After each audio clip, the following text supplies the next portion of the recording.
And to that piece of lieutenant that's always on his podcast, bash us, him.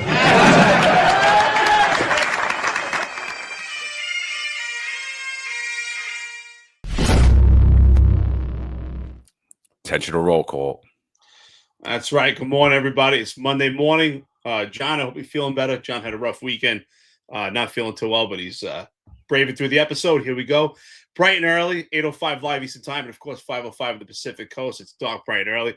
You know, Monday mornings, I feel that's the time I peel myself out of bed.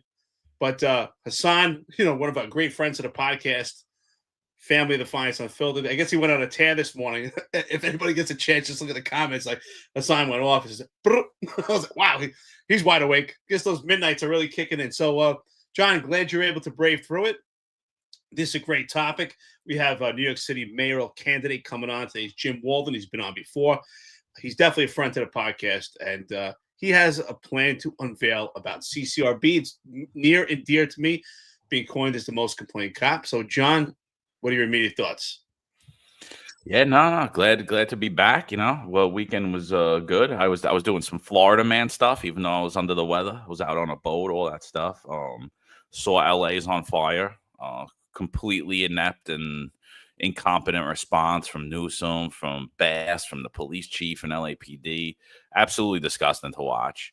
And I think that what you're seeing in LA could, if the same incidents spark off in New York City or Chicago, you're just going to get the same results, or Denver, because these people are politically captured.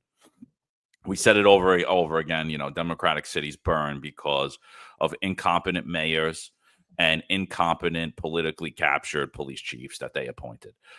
So, just because Shell and Kaz are hanging out with Trump doesn't really matter. At the end of the day, they answer to Eric Adams, and they'll do and say anything that Eric Adams will say and do. Because like we used to say about Shell, right? Not Kaz, because he never liked Trump, right? Juju, you never liked Trump until you hung out with him. But like we used to say about them, like we used to say about Shell, is that he was MAGA in the sheets, but woke in the streets, right? Because when he was going on his news interviews, he was pushing the Democratic line. He was pushing the open borders. He was pushing all the, the vaccine mandates. He was pushing all the nonsense that came out of Eric Adams' mouth. And the minute that Eric Adams switched on a dime after his indictment, he came out. Now he's MAGA, right? Which we all know. And now guess what? Kaz is MAGA too. So we saw that. So horrific. So, but not to get on them. I just wanted to I'm just disgusted by what I saw over the weekend in LA. That's okay. I love getting on them anytime. No, I just disgusted what I saw over the weekend in LA. But 8:45, Jim Walden's going to join us. He's going to unveil here for the first time his plan for CCRB. Before he comes on, I just want to explore a little bit about CCRB and just like an objective point of view. I know it's hard for you. You're the most complained cop. They basically targeted your career and forced you out of your career. So I understand you're obviously you're going to be a little biased, right? Like obviously, you know what I mean? And rightfully so. There's nothing wrong with that. But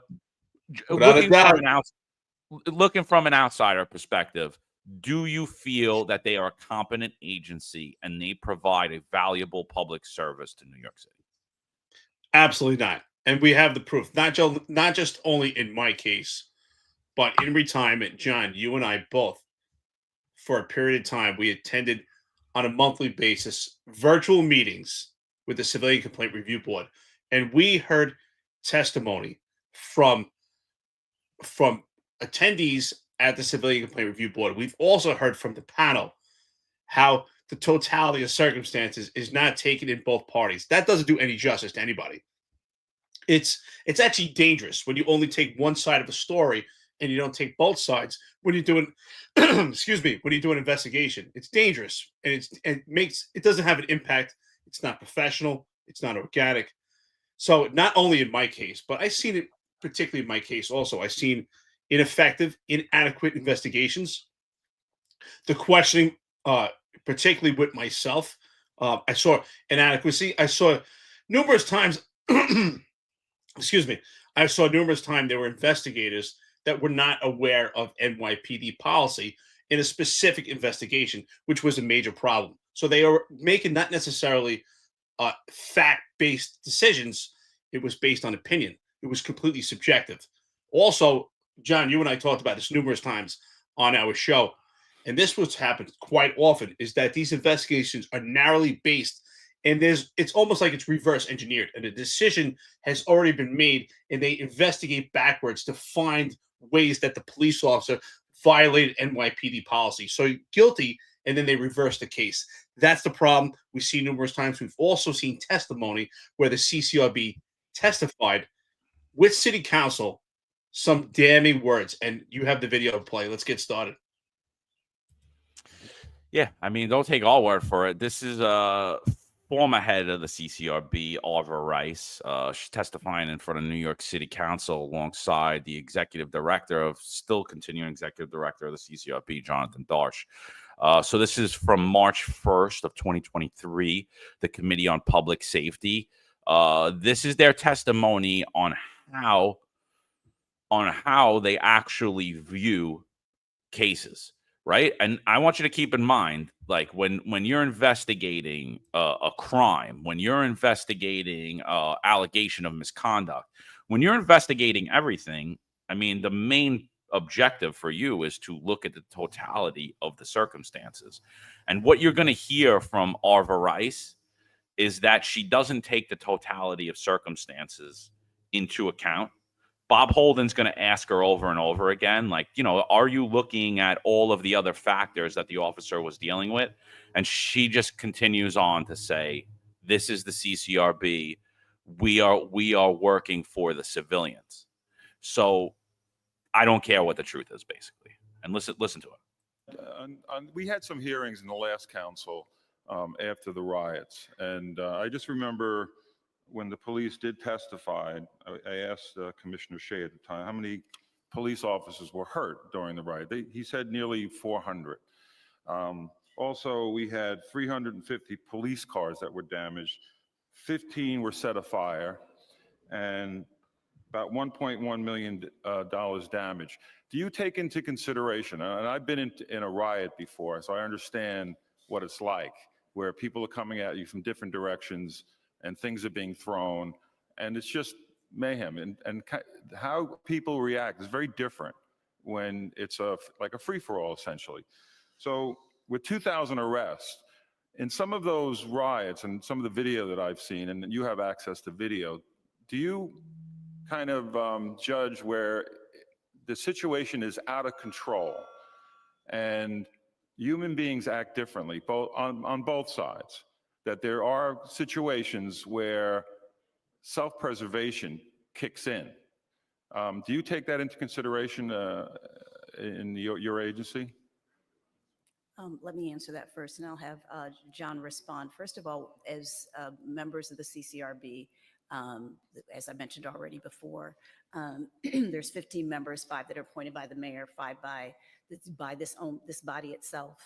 The 3 that are designated by the police commissioner, 1 appointed by the public advocate, and 1 that's jointly approved by the chair. We do not make judgments. We have a team of investigators who are trained, who look at body-worn camera footage, who do interviews, who do very extensive work, and it's presented to us. And based on the police patrol guide, there's a recommendation that's made to us about whether the case is substantiated, and then we vote as a panel on that. It is something that is presented and vetted to us. It is not based on our personal opinions, and so that's not what we bring into this case. So we look at it as based on how police officers are interacting with the community, and if there is abuse, if there is excessive use of force, if there's offensive language, or there's other issues that are at play. That is what we're making our recommendation on. So it's not based on a given situation, but by the evidence that's presented. So it's not based on if I'm getting bricks thrown at me or firebombs thrown at me, and there's no situation where self-preservation kicks in. It's just sort of don't curse at me, or don't speak to me disrespectfully. And I'm trying to get the situation that you have to take in everything that's going on, not just an isolated incident. So, like, what was the situation at the time? Were the police under attack? Were cars being burned? Was property being damaged? This all has to be taken into consideration. That's all I'm saying. And I do wanted Please. to restate, it's the Civilian Complaint Review Board. So what we are looking at is when a civilian interacts with the police department and they feel as if their rights were. It is Thank about you. our work is about the civilian. I just Thank you. understand. First of all, this is the most insane thing, right? Could you imagine a marriage counselor said, "Hey, let's sit down, the husband and wife. You know what? I only care about what the wife thinks. You know, I mean, it takes two to tango, right? And even in a situation with a police officer, if a police officer is making an arrest, if a police officer is issuing a summons, if a police officer is just directing traffic, it's a two-way street, right? The police officer's involved and also a civilian. So there's two sides of the story. This is the most ridiculous thing. What she's saying is they only take into account one side of the story. That doesn't even make sense. That's not a proper investigation. Not only did John and I just tell you, and I said there's not a proper investigation, it's narrowly focused and it's reverse engineered that a decision is made. That's exactly what they're telling you. They're telling you the decision is made based on one side of the story. That is absolutely ridiculous. That's not a proper investigation. What does she also say there? She also says that they do not make judgment. That doesn't even make sense. A judgment is a decision. They make a subjective or an objective decision based on the case. And obviously it's subjective since they're only taking one side of the story. So they do make judgment, and the judgment is only based on the needs or the emotions or the feelings or the thoughts of the civilian, not the police officer. So I think Bob Walden did do a good job. He's purposely being kind of facetious, saying, wait a minute. So it doesn't matter that there's fire, there's smoke, there's a huge riot, and a police officer is using the F word, pretty much what he's saying, but that's a problem. No matter what, we have complete chaos. Everything's burning down, but a police officer can't use curse words to just have emphasis. It's the most ridiculous thing. This should be disgusting by everyone. The fact that the police department, the upper echelon, the leadership, did not jump all over this and take action is another indication of the weak leadership of this police department that we have right now. Well, it's not just them. It's not just them. I think ultimately, again, where the police department is ran by politically captured people, right? The police commissioner, chief of department, chief of patrol, chief of special operations, they're politically captured. I mean, they've been the last 10 years. I mean, we've showed you over and over again. Maybe they always were. But, where were the unions? Where were they? Where they're like, wait, hold on.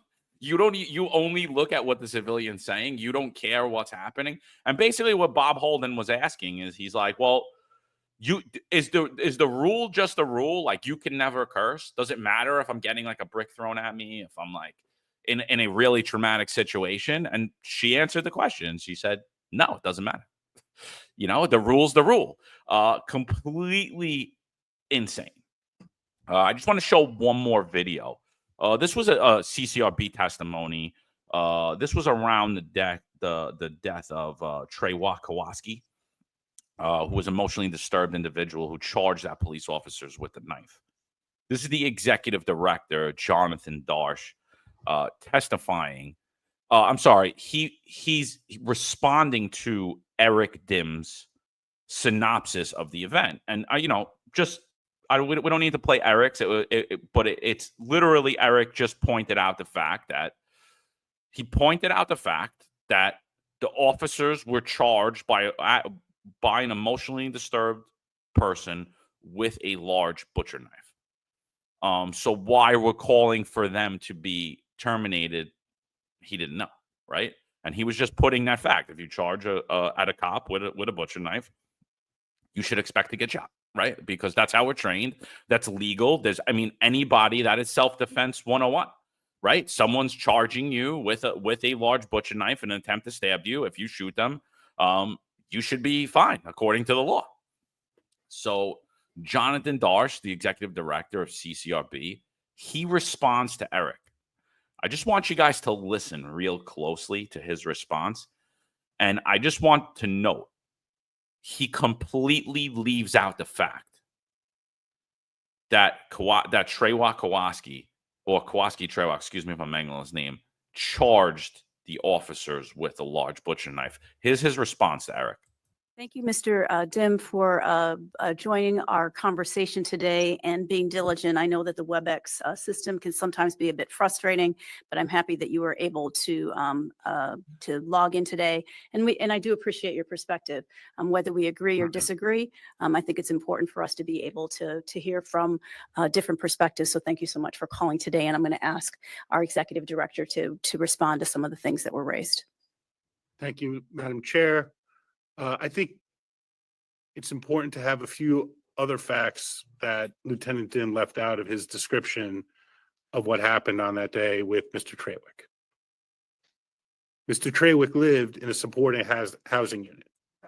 So the people who respond to a unit like that know that there are sometimes people who are engaging in mental health issues or substance abuse issues, that they should know that they need to take care when they're going to a situation like that. The fire department had responded to the 911 call to get Mr. Trawick into his apartment. And the emergency was over. Mr. Trawick was back in his apartment. The officers who responded knew that emergency was over. They drove around the block looking for a place to park. They sauntered in to the building. They walked upstairs. They banged open the door. And Mr. Trawick is in his studio apartment cooking and holding a knife. Mr. Trawick goes to turn down his music. It's so confrontational, it's so dangerous. He goes to turn down his music so he can speak to the officers. And in less than 112 seconds, Officer Thompson, despite Officer Davis physically trying to keep him from shooting Mr. Trawick, Officer Thompson tases him and shoots him 4 times. Not once, not twice, not 3 times, 4 times. Then they close the door and let him bleed to death while he's inside on the floor after they shot him. So I think when you look at all of the facts and all of the circumstances around that case, you will see that they should not be police officers anymore. That God forbid you're in trouble, that you call 911 to get help, and Officer Thompson comes to your door.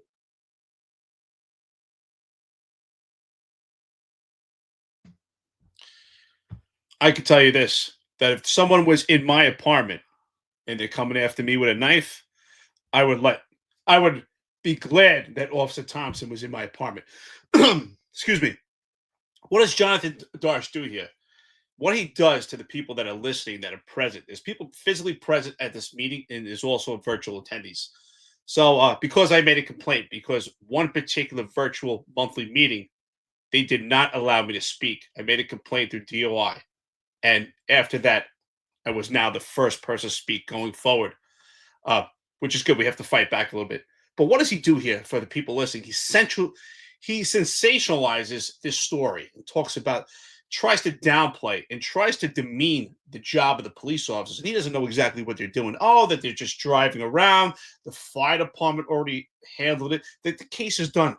That the police officers, basically what he did is he tried to paint this picture almost like Bob Ross. Like, here's a little tree, here's grass. Oh, everything's so dandy. The police officers basically invaded into his apartment and invaded Trawick's space. And that is the furthest thing from the truth. Now, what's also to note, it doesn't matter what happened before. If there was any nuances, whether there were mistakes or not, that was my point of the conversation. The point is we have to talk about the actual actions inside that apartment. That's what we need to talk about. Not what's the surrounding issue, whether there's administrative infractions or not. I don't care to discover that. What we need to talk about is that the police officers were cornered in an apartment and charged with a large butcher knife, and they took action, and they met it with a firearm. That is the only way to handle that. In that case, they did nothing wrong. Now, it's easy for Jonathan Darsh to say, because he's never been in that position. Thank God. It's very easy to say, but he doesn't talk about the actual meat and potatoes, which is Trey Watt with a butcher knife, charging towards two police officers in a small, confined apartment where the police officers had nowhere to egress and to get out of that situation other than to take deadly force and to take action. Is it tragedy? Sure. But it's necessary, and the police officers had to preserve life. But clearly, the CCRB does not care about the life of a police officer. Well, so and I think the bigger problem than the bias that was exhibited in the statement, there was clear bias, right? You're clearly leaving out the fact of why the officer shot his firearm, right? So forget the bias. Here's the real problem. The NYPD's Force Investigative Division, FID, they reviewed the shooting. They found the shooting to be justified. The DA, the district attorney, reviewed the shooting, and they did not press charges because they found the shooting to be justified. Why is the CCRB here? Is this a waste of taxpayer money? And I mean, it clearly is. Like, what they're trying to get these two officers fired when they did nothing wrong criminally or administratively, according to the district attorney and according to the NYPD. But now they're weighing in on a shooting that they're not even trained to weigh in on, and clearly leaving out facts. And like you said, they're honing in on those administrative issues. And should those administrative issues be addressed? Absolutely. Absolutely, they should. But to claim that it was a bad shooting because of those administrative failures, I think you're really pushing the bar. And especially when he gets to the point that the emergency was over, when that is factually false, because the NYPD officers were required to investigate what happened. They had to go make sure Kowalski was okay. They had to. They didn't want to go there. They didn't go there like, oh, yeah, let's get into shooting today. And then for the next 4 years of our career, we'll be on hold, possibly go to jail, lose our careers. No. I mean, so it was completely ridiculous. The other thing is, for those of you that don't know, I served in internal affairs for 2 years and 8 months. During that time, I held many titles in NYPD and IAB's administrative. But one of those titles was I was the CCRB liaison. And so one of my duties as the CCRB liaison is every time an officer, according to the CCRB, would make a false or misleading statement, they would have to notify me immediately, and I would have to notify the then deputy commissioner of internal affairs about that. And the problem is that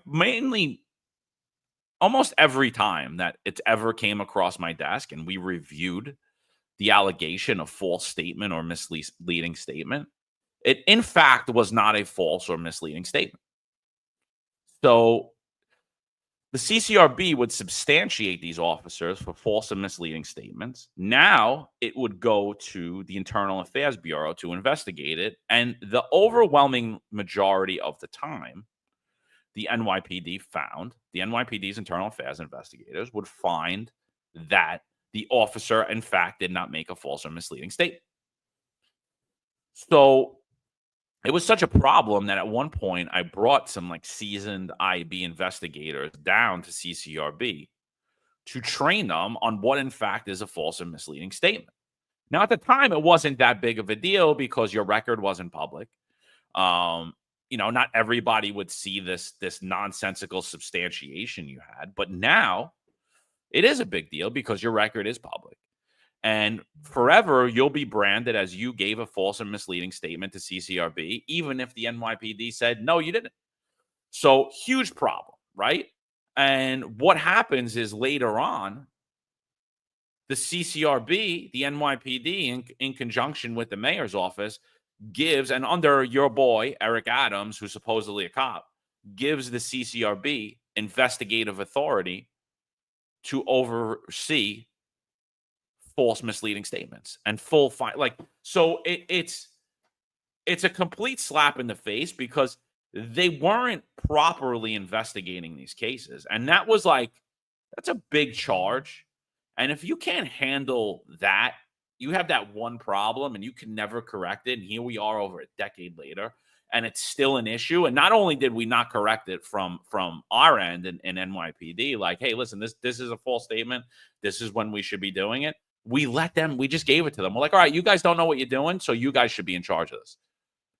And that's basically what happened is we gave them charge of false or misleading statements. And guess what happened since? False and misleading statements, what? They went up. So another parallel I like to talk about, and this is another problem with CCRB, which is why I want to show complete opposition to her to her using the verbiage saying that they don't make judgments. Of course you do. You make decisions based on either investigations, based on complete bias, or complete on disdain. Now, it's our opinion, it's bias and disdain. Their opinion is they do an investigation based on the emotions of the civilian complainant. Now, there's way too much overlap and there's too much oversight. You have internal affairs, you have the DA's office, you have DOI, you have CCRB, you have inspections. There's way too much overlap. And that's the problem with this case in particular. And that's also the parallel to my case as well. Because I've had numerous instances, John, where we discussed where I had a substantiated complaint from the Civilian Complaint Review Board. I had an award from the NYPD from the same incident, award from the community on the same exact incident, and a denial by the DA's office to investigate any further because the CCRB forwarded my case to the DA's office. So again, it just shows complete bias and disdain by the CCRB personnel. It's completely one-sided. There is just complete hatred for cops. It's dangerous to police officers, and it's dangerous, honestly, to the community because John and I have said it since the beginning. I think we've been pretty transparent about this and pretty fair. We're not saying police officers don't need oversight. We're not saying there's not a necessity to make sure a police officer is professional. But what we're saying is it needs to be fair, and it needs to be a fast process, and it needs to be an actual investigation that's organic and plays out whether the police officer acts appropriately, inappropriately, or same thing. Did the civilian act appropriately or inappropriately? We have not heard that either. Have we ever heard, you know what, the civilian made this complaint, but their actions were inappropriate. We've educated and corrected them and actually educated to make a better relationship between the police officer and the civilian. The only time that we ever hear about something like that is mediation, which is just complete nonsense. This should be done by the Civilian Complaint Review Board. So, so they handled that completely ineptly, in my opinion. I think, they handled the majority of their cases ineptly. They're not able to keep up with the amount of cases they have. So now they pick and choose which cases they want. And even out of the cases that they pick and choose that they want, they can't bring them to the police commissioner a proper time period for her to even give discipline when cops actually do mess up. Or even if they didn't, right? So like they completely show that. Is it because of their budget? Is it because of their staffing? Maybe, possibly. They have a $25 million budget. They have about a little bit over 200 people on staff. Maybe they don't have enough people. Maybe they don't have enough money. So those are all possible. But you see their investigations are inept. You see their handling of basic minor complaints against cops as being inept. And then they push to create this racial profiling unit. So here's a clip when they're talking about, and they want to create this racial profiling unit, and they want to investigate cases of racial profiling or what they label, profiling. It could be racial, it could be for your gender, it could be religion, but they want to investigate cases of profiling and what they refer to it as bias-based policing. So listen to what Arva Rice has to say here. That gave the CCRB jurisdiction. Oh, sorry. I shut that off. To investigate untruthful statements. In 2021, this council passed a bill that shifted the responsibility of investigating racial profiling and bias-based policing from the police department to the CCRB. In the 8 years leading up to this bill, NYPD investigated 3,480 cases of bias and only found 4 officers guilty, highlighting the necessity of having an outside body investigate these allegations. In 2020, the City Council even passed a resolution calling on Albany to give us final disciplinary authority in the complaints that are substantiated by the board. The CCRB also voted internally to change the rules that define our jurisdiction. In 2021, we voted to begin investigating untruthful statements made to other entities and sexual misconduct as abuses of authority. In 2022, we voted to implement the charter changes. All right, so she basically tells you there that they have the ability to investigate bias-based policing and racial profiling cases. Now, again, I was in IAB at the time that this allegation was created. I was actually asked to create the allegation of profiling and put it into IAB's internal system. And so I had a huge issue with it. That's why I wrote an article the other day about the 63 officers that was substantiated in 2024 and the 20 officers that was substantiated for bias-based policing so far this year. I had a big problem with even putting the allegation in there because my issue with it was I said profiling is based on a feeling. And I gave the example of what somebody would be. And now anybody could call up and complain, but I said if somebody calls up and makes a complaint and they say, John pulled me over because I'm black. John pulled me over because I'm Italian. John pulled me over because I'm married. John pulled me over because I'm in Jersey. They could actually admit to criminality, but if at any point in their statement they give a reason, John pulled me over because I'm Catholic. John pulled me over because I'm Jewish. John pulled me over for this.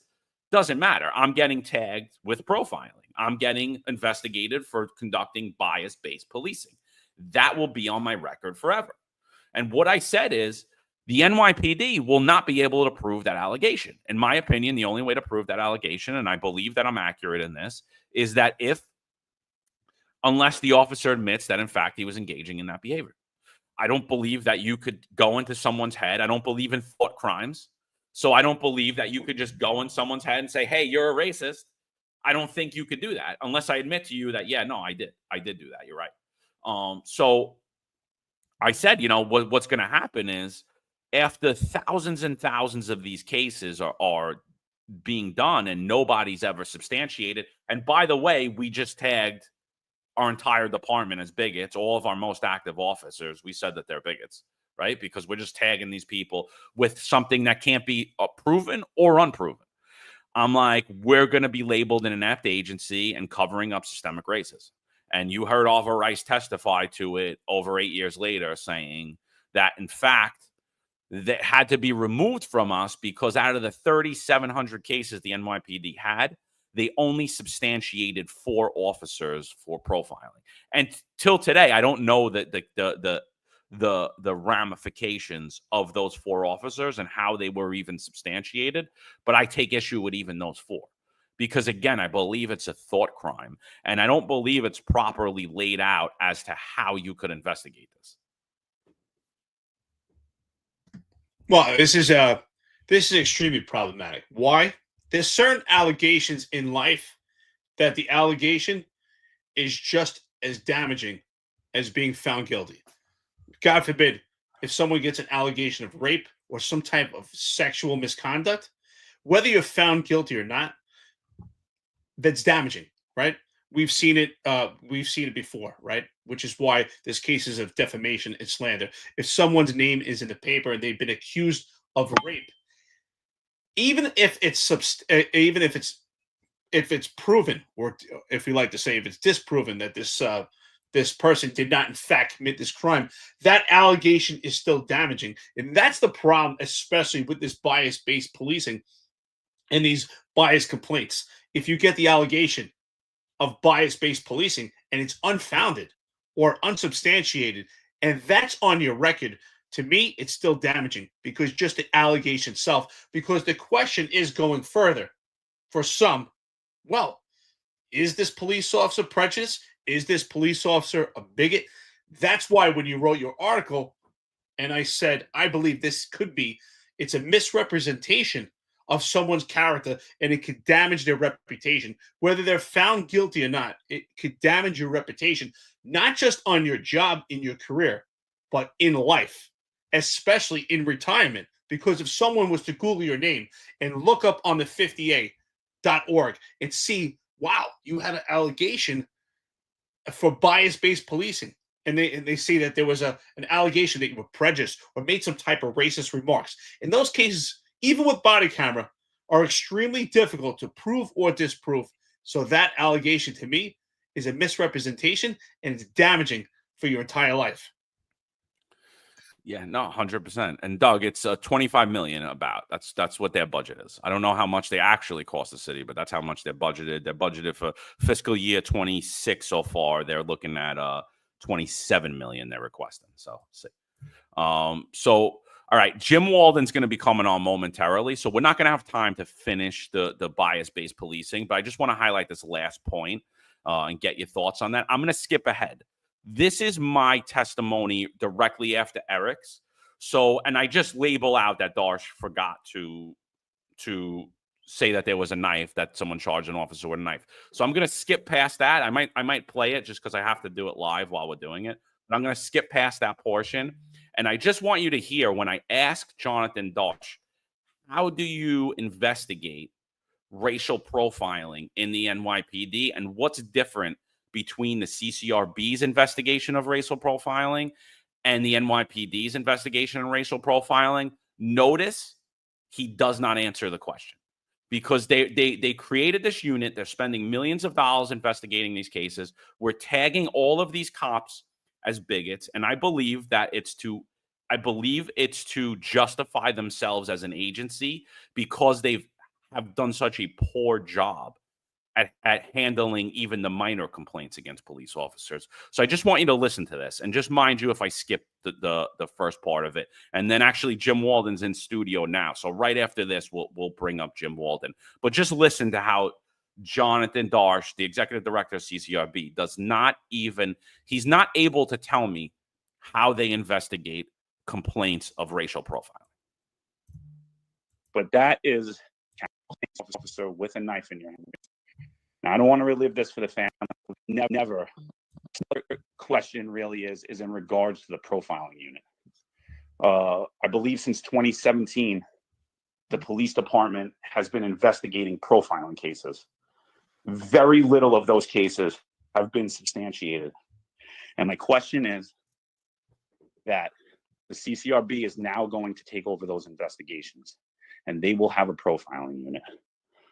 What is the reasoning that the NYPD was unable to substantiate the majority of these cases? And what will the CCRB be doing differently, if any investigative steps, to ensure that those cases are being fully investigated? What will the difference be between the investigation in the NYPD and the CCRB?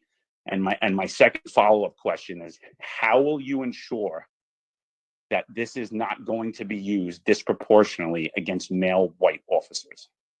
That's all I have.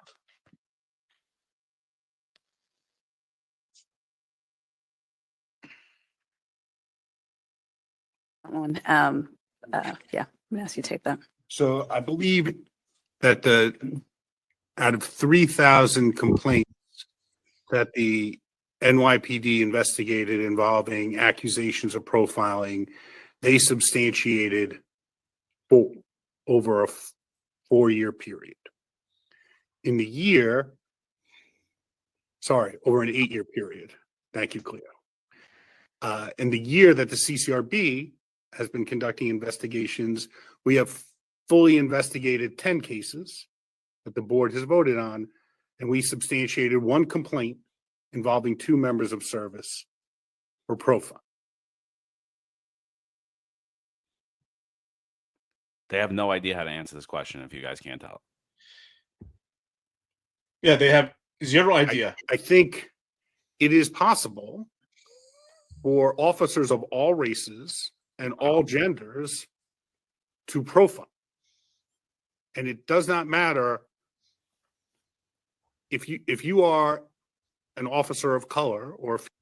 All right. So you heard it. They didn't answer the question. He goes on to say they'll investigate everybody, but you heard it. He can't tell me how they conduct that investigation. So we'll go back on that after. Jim's busy, so I don't want to hold him, but we're gonna bring him up to the stage. He's gonna unveil his plan for CCRB and going forward. We got about 11,400 people on here this morning. Thank you for joining us. Make sure you like, share, subscribe, send this to all your friends and family in the NYPD. This is going to be a rather large announcement this morning, exclusively on the Finest Unfiltered. So without further, I'd like to welcome to the stage my good friend, Jim Walden. Jim, how you doing, my friend? Hey guys, how you doing? Hey Eric. Hey Jim, John. outstanding. Listen, we had a great conversation the other day. I was so excited. I had to call Jim back and say, I thank you. It's a pleasure having you. And I'm not kidding. Not only are you a candidate for mayor, we consider you a friend. And so listen, that and really, and you like Foo Fighters, so it's good stuff.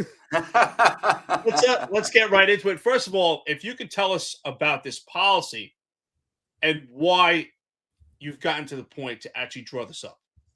Yeah. So first of all, guys, thanks so much for having me on. I'm really grateful.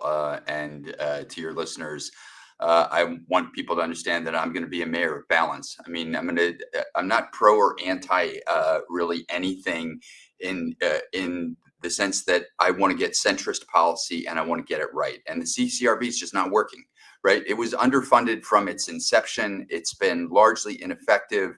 Its mandate is way too broad, dealing with a range of serious misconduct, use of force, et cetera, all the way to what I will call fairly trivial matters.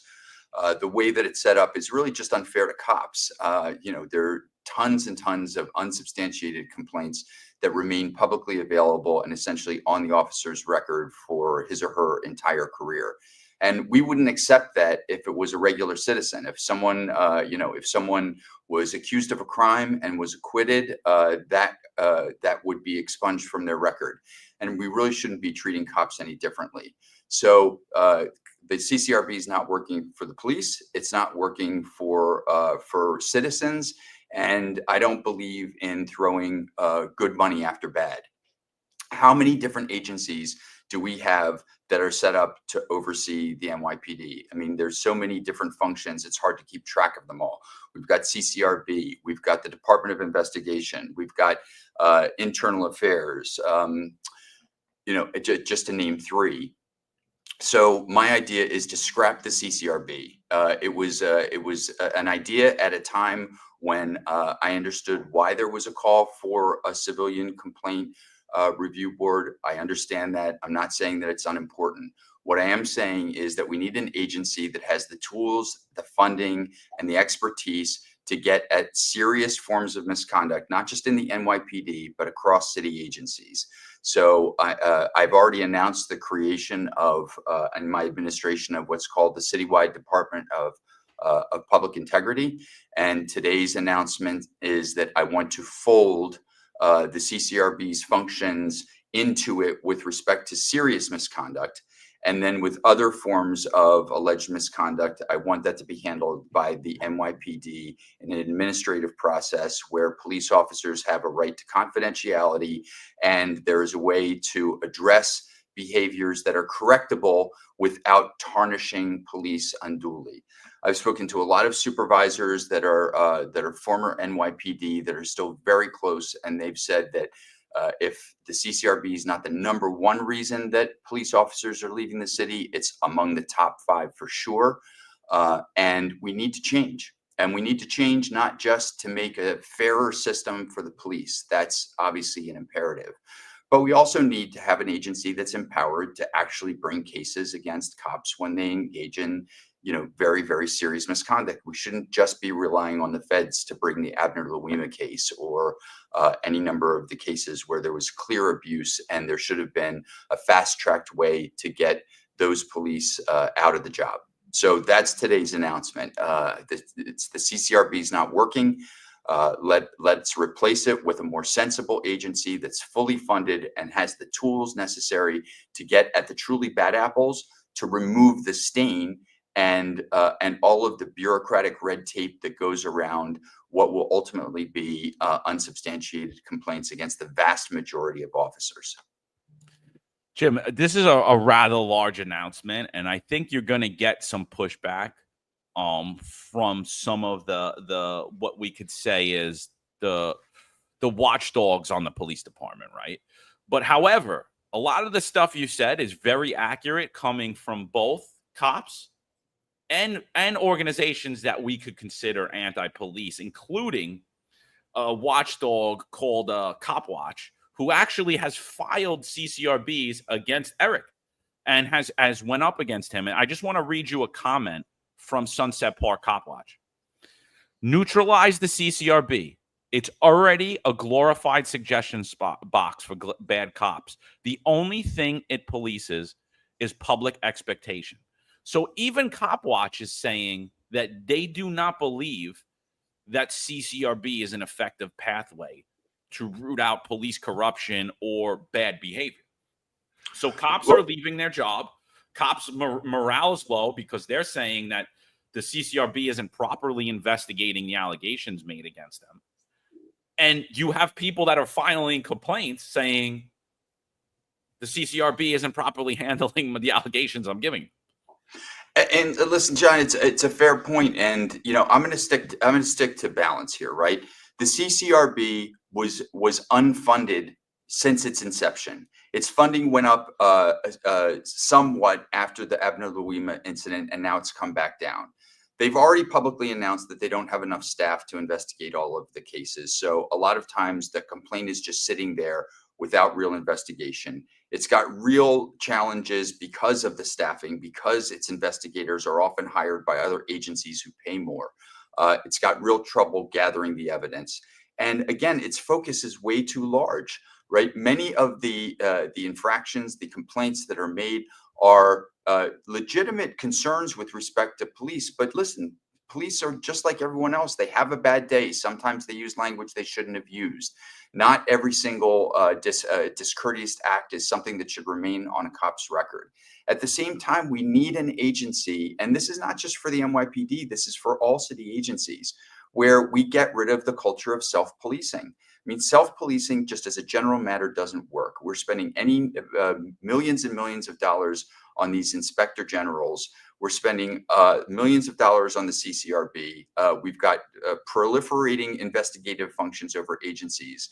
And what we really need to do is consolidate them in an agency that has the mandate, the expertise, and the budget to get at the bad apples and get them out of their jobs permanently, right? Because this agency with a court that's going to be dedicated to these cases is going to have the power to say, you've been found guilty and you can't have a job in city government anymore. That will be effective for those people that are proponents of real accountability for the bad police, but they can't possibly think that it's a good result to drive cops out of the city because of these highly politicized, unfair investigations when the CCRB does investigate all too often. And I've heard this directly. They're looking for evidence to corroborate the complaint, not the mitigating information or the exculpatory information. And that is not a sensible way to set up what is essentially a criminal justice function. Cops deserve due process of law as well. And you really need an agency that's got the expertise to be able to look at all of the mitigating and exculpatory evidence when they're weighing whether or not to bring criminal charges. Because make no mistake about it, for those people that say, oh, you're being easy on cops, well, tell me why it's easy to say, I'm setting up an agency that will actually prosecute bad cops, because that's what the CDPI will do. When the CDPI does its investigation and finds serious misconduct, and the police officer wants due process of law and does not want to settle the case with a non-prosecution agreement, the CDPI will file a case in this corruption court. It will be fast-tracked, and then there'll be justice at the end of the day. That is the right thing to do because it's transparent. It is real accountability, and people will be able to see it with their own eyes that there's finally a city agency with true independence from all the agencies and from City Hall, by the way, because the way that I've conceived CDPI is that as long as I get the charter revision, it will essentially replace the public advocate. So it will have the budget of the CCRB, the public advocate, the Department of Investigation, the internal functions for all of the agencies. So it'll have ample funding and it can get at the most serious misconduct. I'm sorry if my answers are too long. No, I think your answer is Long actually, guy. What can I say? I think your answer is actually pretty eloquent and actually addresses the issue, which we talk about often, which I think is the problematic factor with CCRB is that these cases clearly are reverse engineered. And you said they're looking for corroborating evidence to find the police officers guilty. It's my opinion, and based on my cases, and I've seen it myself, that the cases were already determined guilt on my part and reverse engineered to find something that could fit to find guilt rather than allowing the investigation to play out organically, whether there are mitigating factors, as you said, which is what we were talking about earlier. That's what Jonathan Darsh, if you had an opportunity to listen, from the Civilian Complaint Review Board, in his testimony, he leaves out mitigating factors. It's just a rule. Sometimes police officers do curse. Were there mitigating factors? And I think that's what Bob Holden was getting to. Was there fire bombs? Would that be a mitigating factor why a police officer is not using professional language? And that's the part that they leave out. They leave out the part for human error or just actually human ability. Now, I think what's great, what impacts police officers and impacts morale is that the Civilian Complaint Review Board is often comprised of those that don't have law enforcement experience or not much experience doing investigations. Now, I think you're making leaps and bounds in your policy. You and I spoke extensively, and we talked about allegations unfounded, unsubstantiated, that really misrepresent and hurt someone's character reputation. But I also made the argument with you, and I'm really proud that you really took a deep dive in, and I can't be more appreciative that police officers don't get an opportunity to grow with substantiated complaints. So can you talk about your policy now? If someone has a substantiated complaint, how can they now come back from that and grow? And we did speak about that. If you could talk about your policy with that. Yeah, absolutely. I mean, again, the way that I look at CCRB's function and with all of these other agencies that investigate cops is really kind of no different than the regular criminal justice system. You have someone that's doing a job, right? And they are accused of doing something wrong. Okay, so now what do we do with that? There are, and listen, I've known many people over the course of my career that have been well-meaning, decorated cops who had bad moments. I defended one hero, in my view, named Dustin Janko, who was at the end of his career, was on a fugitive task force, and after the fleeing fentanyl dealer put him and his partner at serious risk, he got emotions get the best of him and kicked the guy, which was totally wrong. The guy wasn't injured, but somebody got it on videotape, and he was ultimately prosecuted. So there are times when even the best of us, and myself included, have moments where we're not our best selves. Police should be able to grow out of those situations. And so part of what I want the CDPI to do is to be able to work with cops to say, okay, we're going to bring charges against you, but if you agree to the following steps and the following remediation and the following re-education, et cetera, and you prove that you can get past this, then we won't bring a case against you. And those kinds of deferred prosecution agreements or non-prosecution agreements are a regular feature of what we have in our tool chest for anyone that is accused of wrongdoing, misconduct, or breaking the law. So why can't we use those with police who maybe it's their first, maybe it's their second complaint, maybe they're young in their career, maybe they've had some bad examples, but to give them an accountable way to try to rebuild themselves and to get better and to learn from the experience in a way that preserves their dignity and their careers, while at the same time having a tool in your toolbox that if they are under a deferred prosecution agreement or a non-prosecution agreement, and there's another transgression and they break the law, then they get prosecuted for the original offense. So that's part of the criminal justice system. When I was a prosecutor for 9 years, I used those tools all the time because I had a full toolbox. CCRB does not have a full toolbox, and it's not there to help reform the police department and to help individual officers get better. And so my administration is going to look at this in a holistic way so that we have a system that's better for citizens and a system that's better for the cops. Yeah, we obviously saw a lot of corruption, and that I don't believe was properly weeded out of the NYPD. I don't think Eric believes that either. A ton of corruption that happened under the Adams administration that's still occurring, unfortunately. I think something that people are missing is you already announced your Bureau of Public Integrity, and basically what you're saying, which isn't small. I mean, it's bigger than the announcement of that you would be taking over the duties and responsibilities of the CCRB. But you're also saying that that agency will also take over the duties and responsibilities of the NYPD's Internal Affairs Bureau, as well as all of the other internal watchdogs or internal affairs for every other single agency. Could you just explain to the audience the rationale behind why you see a need to remove the investigation of corruption from the agency itself? Yeah, of course. So let me just talk about self-policing. All right. Let's just say that I've got a law firm, and we find out that someone has done something wrong. Right. Self-policing is usually not a great way to structure when you really have serious misconduct, and you have a person that may have standing, may have friends, may have connections within the department, and yet the department itself is controlling the investigation.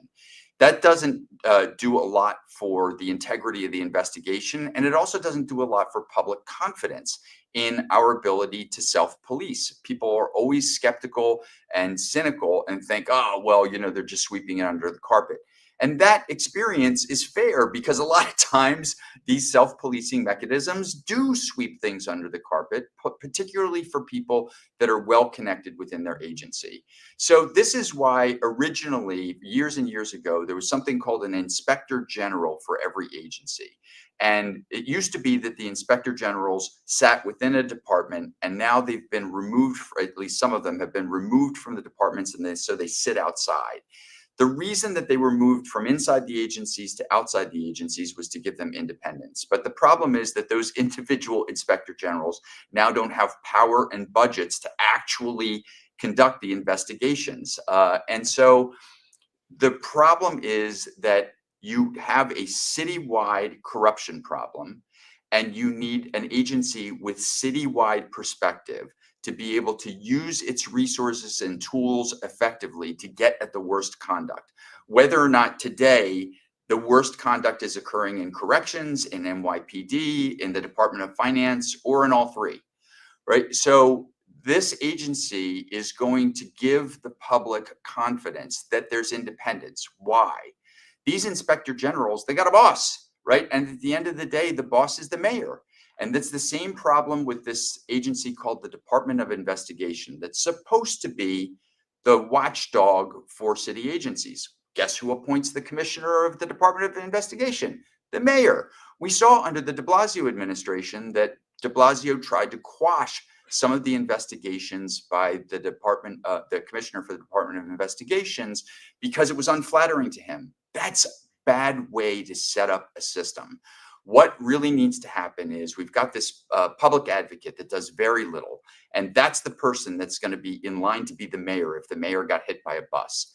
That's crazy. So how about having a commissioner of the citywide Department of Public Integrity that is totally independent of City Hall, that is actually professional with serious anti-corruption experience, and that person will be the person to take over if the mayor gets hit by a bus. And in the meantime, he or she will be responsible for being the watchdog, independent of City Hall, for all of the city agencies. We have a serious corruption problem in New York City. It's been a problem that has been plaguing us for 50 years, and we've never taken it seriously. It is time that we finally take corruption seriously and set up an agency that's got the power, the authority, the budget, and the expertise to get the bad apples out of City Hall, whether it's the mayor or anyone else.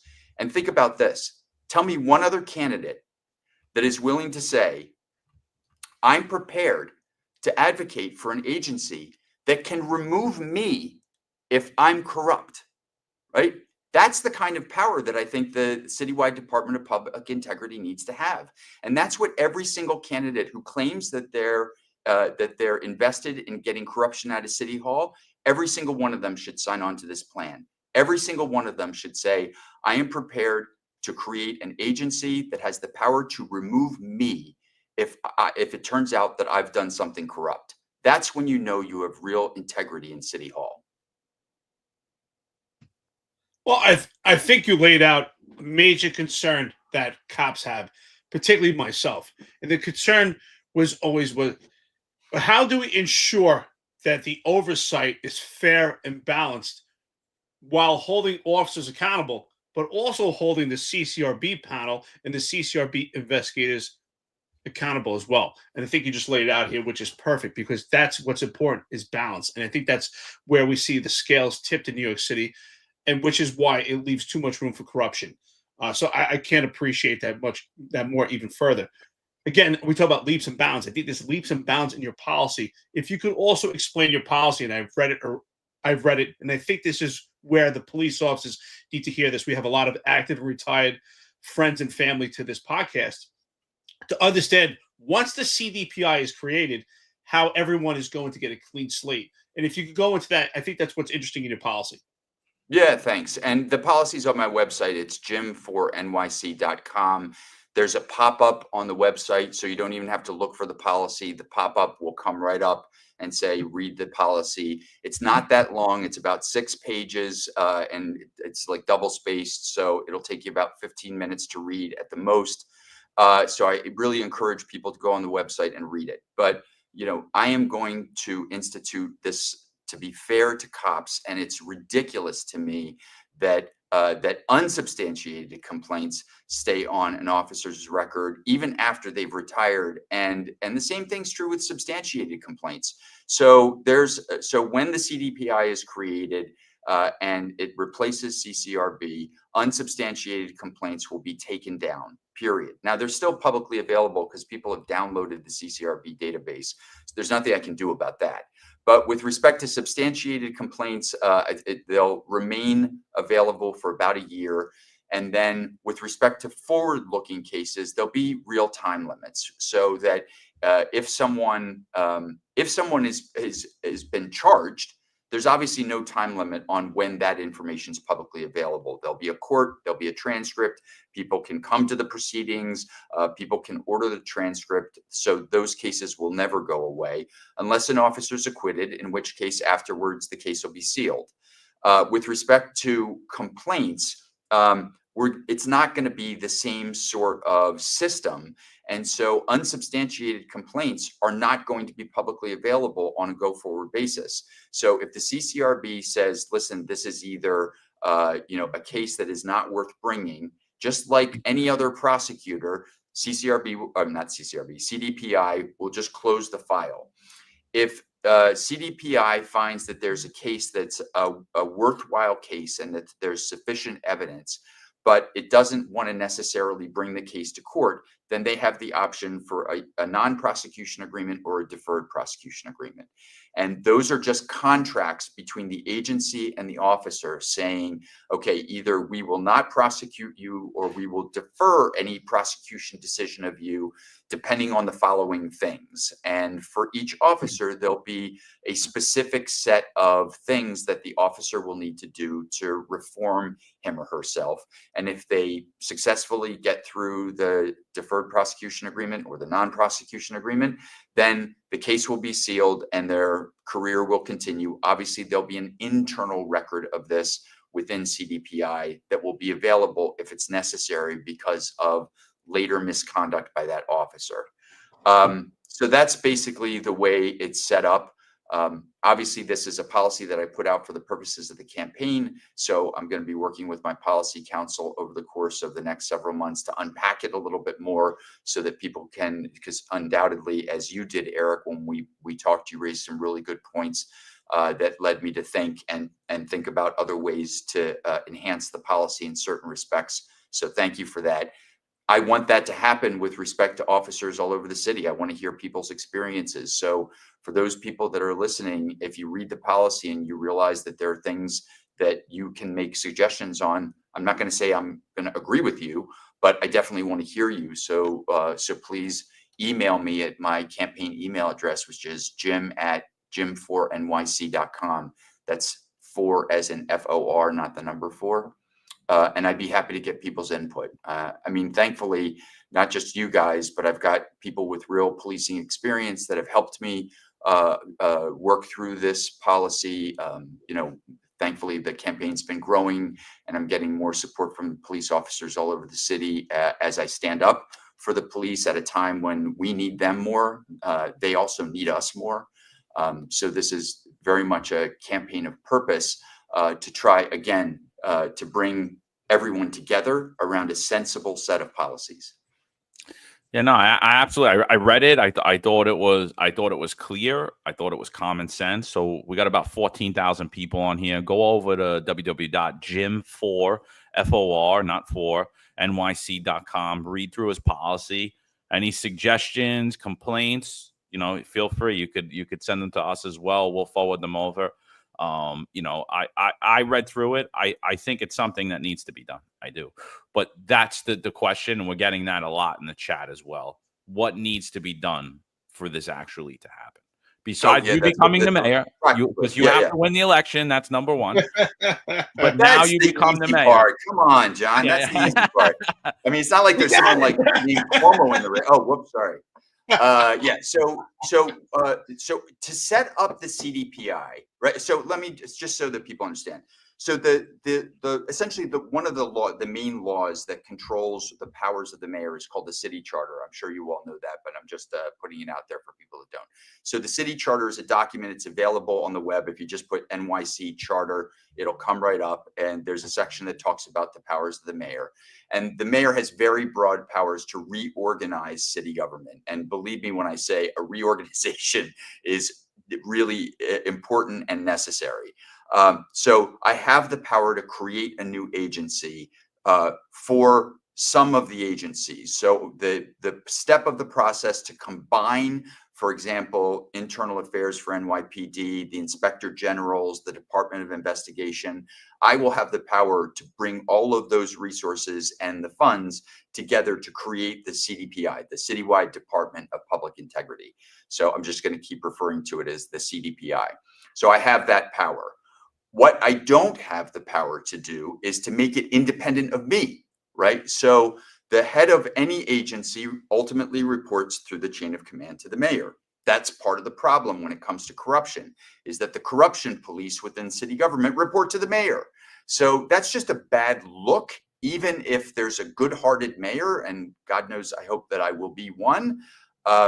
We want an agency that's set up to succeed. And the only way to succeed is to be independent of City Hall, right? So to do that and to fold the CCRB into this new agency, I need a charter revision because there are parts of the charter that don't give me the power to do that.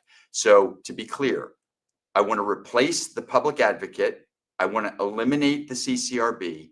And I want to fold those functions with respect to serious misconduct with all of the other city agencies and inspector generals into a single agency. That's going to save us a lot of money because it's going to be much more efficient, but it's also going to be much more effective at rooting out serious misconduct. So to summarize, I need a charter revision to create an independent agency and to fold the CCRB functions into it. And I'm going to make the case because this is really what we need. If we're serious about corruption, we need an agency that is going to take all of this money that's being wasted on these redundant, opaque investigations and put them in an agency that's independent and that has teeth.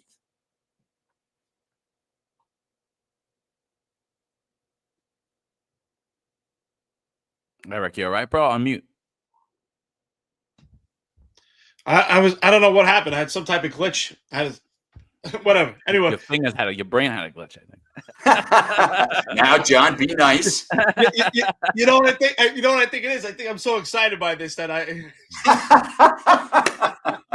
But no, anyway, I don't know what was going on here. Listen, we're back in action. Jim, I can't thank you enough. I read that policy so many times, and I said, "Wow, this has been my crusade." Since 2018, when we saw the pivotal moment of the change with CCRB and myself, and there are other police officers also that were targeted by an overzealous civilian complaint review board. Obviously, I was highly prolific in that case. as I'd be coined as the most complete cop. But I was so excited by this. I read it numerous times, said, wow, I can't believe we've actually gotten to this point. And that's why I say leaps and bounds, right? It's so interesting. And I love the word you talk about, balance. Because if we look at the history of CCRB, before 1993, CCRB was comprised of civilian personnel and uniform. It fell under the NYPD. And then under David Dinkins, former mayor, 1993 was the inception where Civilian Complaint Review Board became an independent watchdog. So to me, that was a complete dichotomy. But now what you talk about is complete balance. And we talked about actually saving the reputation and the character of police officers and actually make an impact. Because I believe the way that CCRB is running now is dangerous. It's dangerous for the community. It's dangerous for the people that actually made the complaint. And it's dangerous for the police officers. It doesn't help public safety. It destroys careers. It destroys morale. It destroys that relationship. And it puts the community and the police officers at odds. And I think the CCRB is the focal point of that. So I have to say, I appreciate it. So wait, hold on a second. Let me just say one thing. Sure. Let me say one thing. I just do want to give a shout out to some people on the CCRB because, I mean, listen, at the end of the day, what we've seen is essentially police bigotry. It's okay to it's not okay rather to generalize and make broad statements about any other group of people, but you can vilify the NYPD writ large. You can call them, as one candidate in the race did, Zorhan Mamdani, called the police wicked, said that they were corrupt. Right. Obviously many candidates over the course of time have embraced this toxic, wrong-headed defund the police movement. I hope you guys bring every single candidate on the show and hold them accountable for this policy, because honestly, whether I win or lose, this should be the policy of the city of New York, right?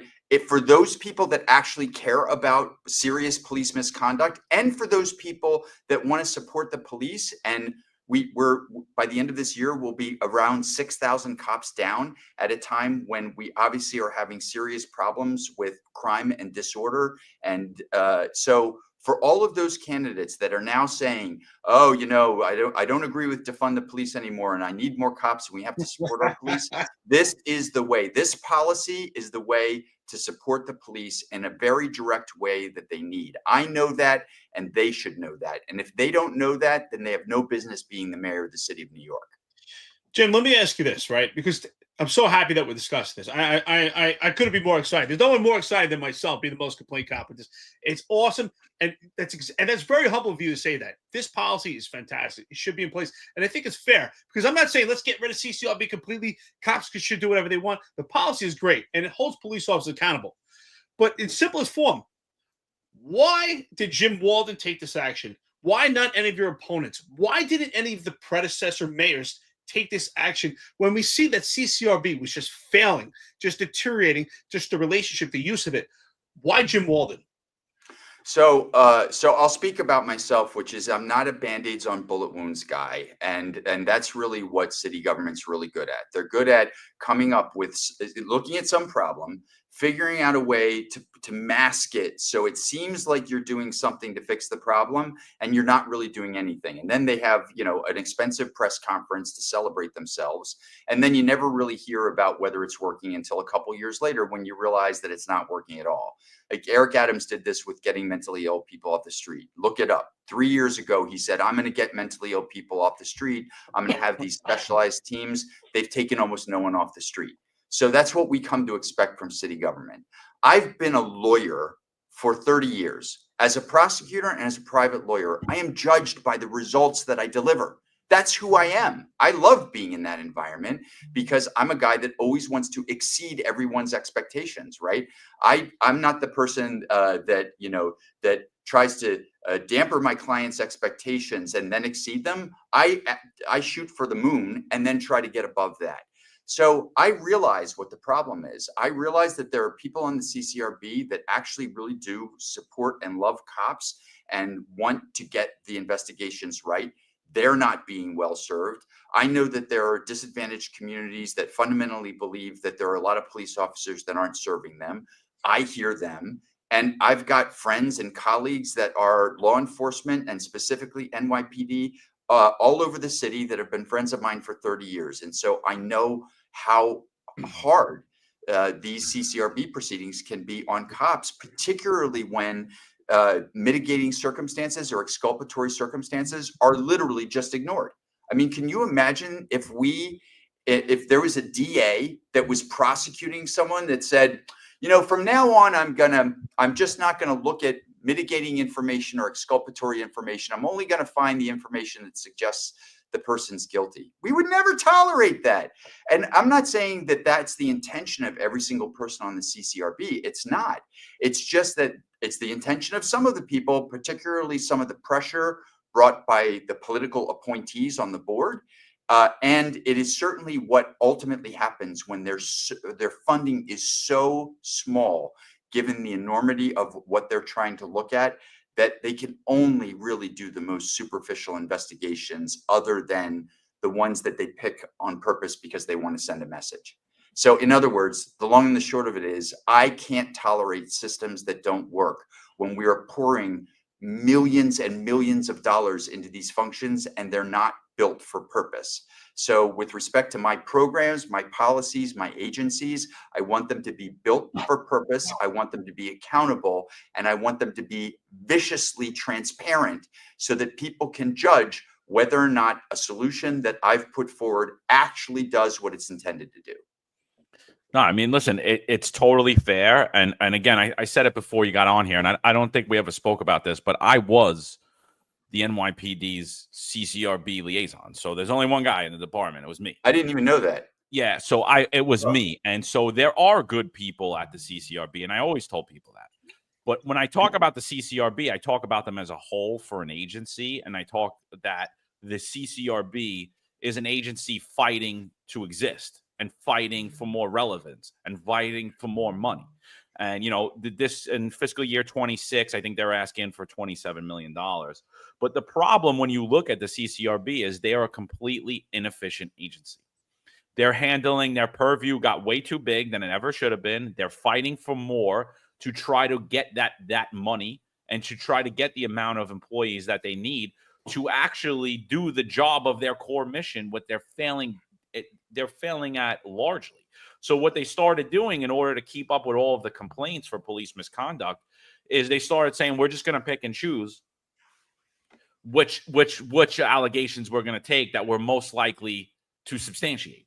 So now people's complaints are just falling by the wayside. They're not given their proper due process or their proper authority. And then they're taking these cases and they're not even getting them up to the statute of limitations. They're having a hard time getting that over. And then the police department's having a huge issue with it. Even till today, you could see at the last budget hearing when CCRB testified and the NYPD testified, the CCRB is turning over their investigations way too late to Police Commissioner Tisch for her to be able to make a decision on, because the statute limitations are up. So how could she properly give a cop their due process if she can't even get it? So it's like, it's that. And then when you look at the internal affairs, the IAB, I mean, the Adams administration is the highlight of why an agency should not investigate its own. I mean, we for the first time in NYPD history, we had a 3-star NYPD chief of internal affairs removed, told to step down because he was receiving allegations against the upper echelon of the NYPD that he did absolutely nothing with. One of those, by the way, was a lot of allegations that still are not being handled properly that myself and Eric Dim made when our children were threatened by an active NYPD sergeant. So it's absolutely, I'm totally on board with you, and the case is there. And if anyone that needs evidence of it, I mean, you could just go to my social media. I've put these video clips of these city council testimonies out time and time again. And just for everyone's knowledge, I didn't weigh in on Jim's policy at all. I didn't even ask him about it. I didn't make a comment on it. I only read it. So I'm just going to say it was clear. I know you and Eric had conversations, but I only read it and I was like, wow, I really like this. Yeah, so listen, I really appreciate it. And I just want people to understand this. Like, you're going to hear so much talk from these various candidates about why they're the best and why, you should vote for them. I'm not here for any of that, right? I'm here because we need solutions, and it's whether it's allegations of police misconduct, or it's our subway system, or if it's our Byzantine benefit system that makes it really hard for disadvantaged people to actually just get the help that they need. Like, our city's broken, and it's not just Eric Adams' fault. It really isn't. I mean, this has gone back years and years and years. It doesn't have to be this way. So, judge the candidates based on who understands the problems themselves, not through a bunch of campaign proxies, but they've taken the time, whether it's on housing, or it's on police relations, or it's on community gardens, whatever your issue is. Who understands the problem, and who has a plan to solve it that will work, and who's willing to be accountable if it doesn't work. And hopefully people will see this as an example. Again, I offer this policy to every other candidate. This is a better solution for everyone. And I hope people read it, get it out on social media. And you've got 14,000 people. Every single one of you sends 2 emails to people about this policy. It will take off. Other candidates will start to notice it, and other candidates may sign off on it. They'll dress it up and call it something slightly different and change enough so it looks like it's theirs. But we'll get this done. But we're only going to get it done if we speak up, because I've seen this time and time again. The squeaky wheel gets the grease, right? So for the 14,000 or so people on here, if you like this policy, if you believe that this is good for everyone, send it out on social media, send it to your friends, get people talking about it, send it to reporters and say, we agree this is what the city needs to heal and to get better and to have real fairness with accountability. We talk about balance. I think we have total balance on this podcast, Jim. I mean, John was when we got together, John said he was the CCRB liaison, and I was the most complaint cop. I said, it can't be better than this. We have total balance, be the most complaint cop and having the CCRB liaison working together. So, and I think, John, I think you're absolutely right. What you said, and I think that's the problem with CCRB. It's almost like they got greedy for power. If you look, 2012, CCRB was expanded to a prosecution unit where they were able to prosecute their own cases in the NYPD trial room. And then 2020, at the height of the George Floyd protest, the CCRB started to get more expanded power and expanded in their jurisdiction. And I think that's really started to seem like they just were getting more power. And that's something that John and I talk about all the time. I just want to reiterate that is it started to go outside their purview. And that's where I think where Jonathan Darsh fails. And I'm always willing to have conversations, but we're not.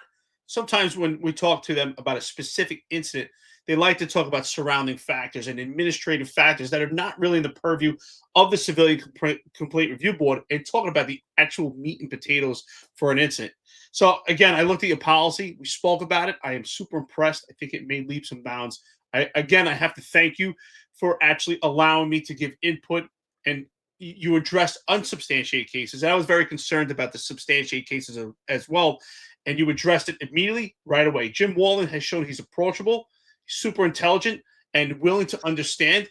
And that's the fact I really appreciate is that you said, well, I'm not sure if I understand. And we spoke about it, and you're always willing to expand further and humble in a sense, saying, okay, that, you want the boots on the ground to explain, in their purview. So again, Jim Walden, I thank you so much. The policy is great. Please, again, plug where people can find you and where they can find this policy. Yeah, of course. JimForNYC.com. That's JIMFORNYC.com. Today, you're going to get a pop-up that will direct you right to this policy. Every time I release a new policy, there's a pop-up that you can just plug right in. Like I said, it's about 5.5 pages, double-spaced. It won't take you that long to read, but it is detailed, and it goes into all these issues. And I'm just very glad to be with you guys. Obviously, we agree on a lot. We disagree on other things, but this is where I think good policy is made, right? Listening to everyone's voices, consulting with the experts, thinking about it yourself, not delegating it to a bunch of 20-somethings. And on these important issues, to make sure that you have a policy that works, that you understand, and that you can stand behind.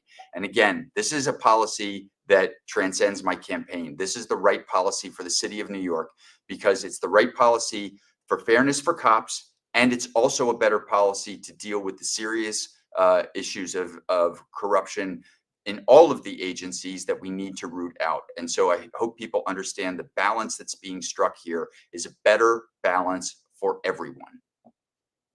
No, totally agree. Jim, thank you for joining us today. We know you got a busy day. Anything you want to throw out there before we get out? Anything you want to talk about? No, not at all. I appreciate you guys having me on, and have a great show.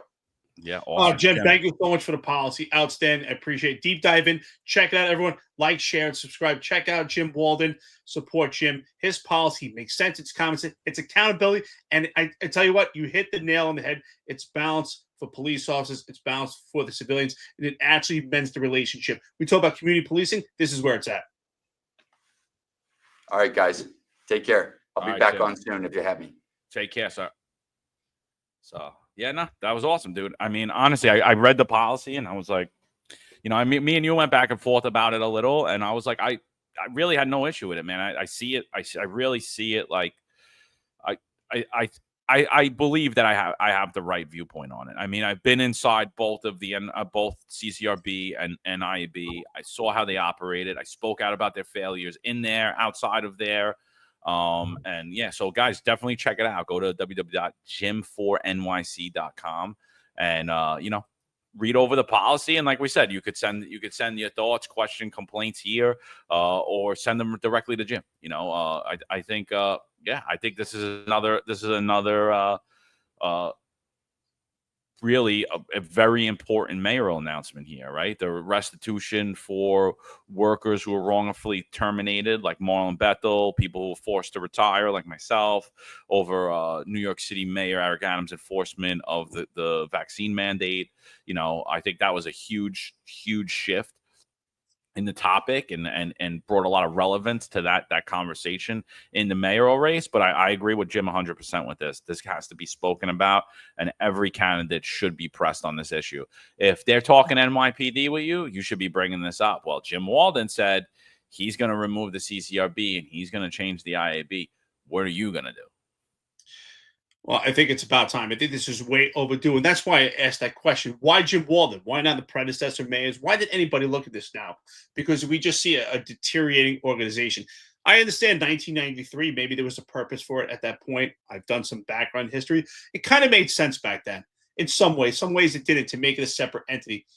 But we evolve over time and we have to make changes. And these are the right changes being made. I've read the policy numerous times. You and I had conversations. But after Jim made the tweaks and changes and included substantiated complaints, to me, that's where we went right. Because there is balance there. You have unsubstantiated complaints and unfounded complaints that can hurt your character and hurt your reputation. But substantiated complaints also should not remain there forever, especially since there has been discipline or something punitive, rehabilitation. You need an opportunity to grow. So if it's on a police officer's record forever, it does not give you that room for growth.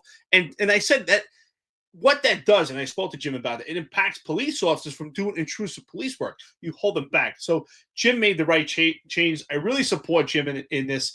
And I really believe that these conversations we have are reshaping this particular election of how we move forward, thinking about bringing workers back, talking about civilian complaint review board. How does that tie in with public safety?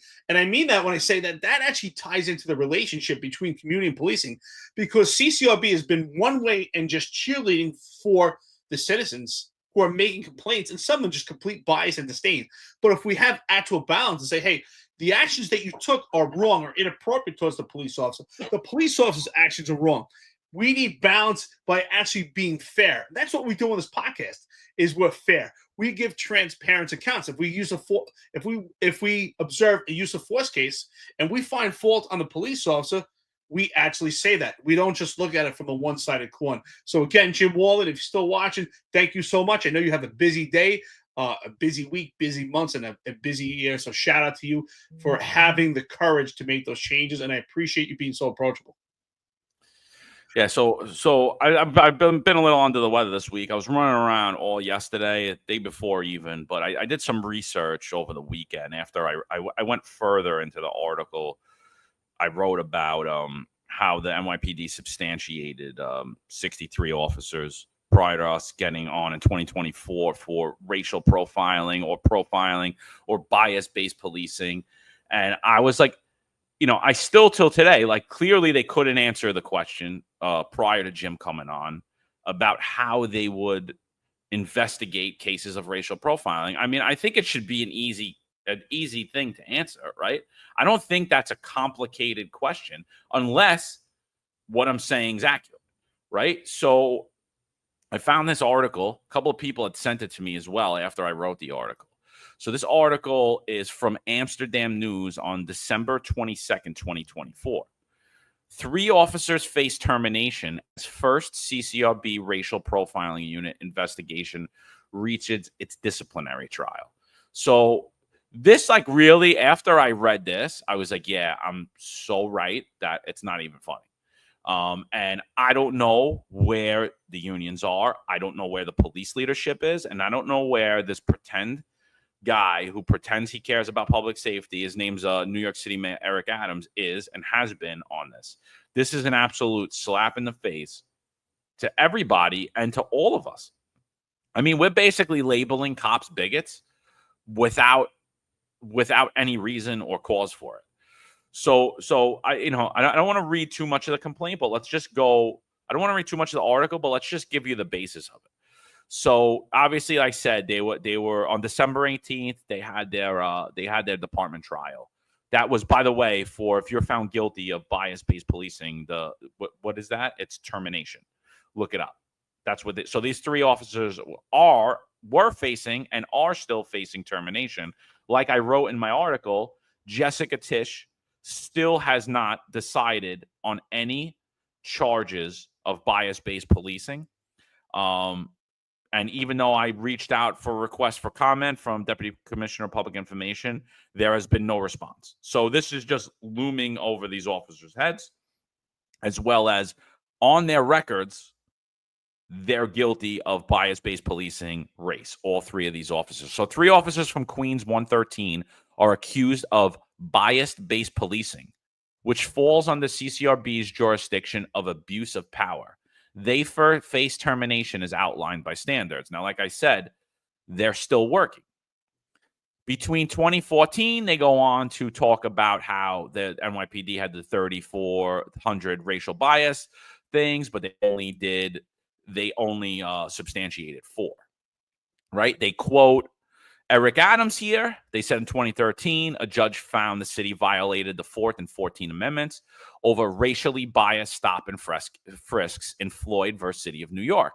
In fact, Mayor Eric Adams and then state senator testified during the trial about how the police department's upper brass encouraged targeting young Black and brown men to instill fear in them. And of course, he switched what they actually said. He wasn't just talking about in them as in Black and brown. He was taking statements from Ray Kelly where he said what it was doing was instilling fear in criminals. So I don't know if Eric Adams thinks that only Black and brown people are criminals, but apparently he does. So this is where it gets really, really insane, though. And I'm like, whoa. This whole thing, and although it's just coming to knowledge to myself, I know a couple of you guys in the department are aware of it, but the unions are fully aware of this, and the department has been fully aware of this, and they've done nothing with this. And this, to me, is absolutely disgusting. And any of you guys, the 63 that were found guilty in 2024 by the CCRB and the 20 that were found guilty this year, you should be causing havoc. So listen to this. This is insane.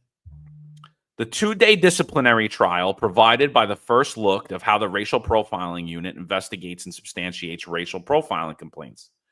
The allegations stem from 2 stop and frisk encounters starting from December 20th, 22, over hanging an air freshener obstructing the rearview mirror, which is a crime, which is technically illegal while driving, but is hardly an enforcement priority. The complainant is a Black man. So I'm just going to put a note after we do this, and then I just want to get your thoughts. Listen to this thing.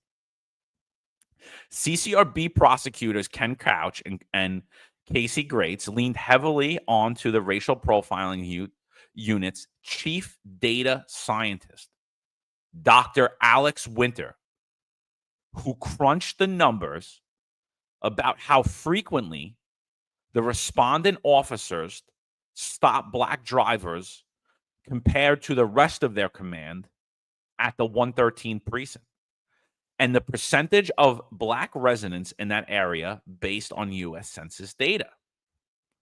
Winter, who testified as an expert witness, found the 3 officers, Anthony Lombardi, Ryan McCrane, and Thomas Sinclair, stopped black drivers more frequently than their colleagues.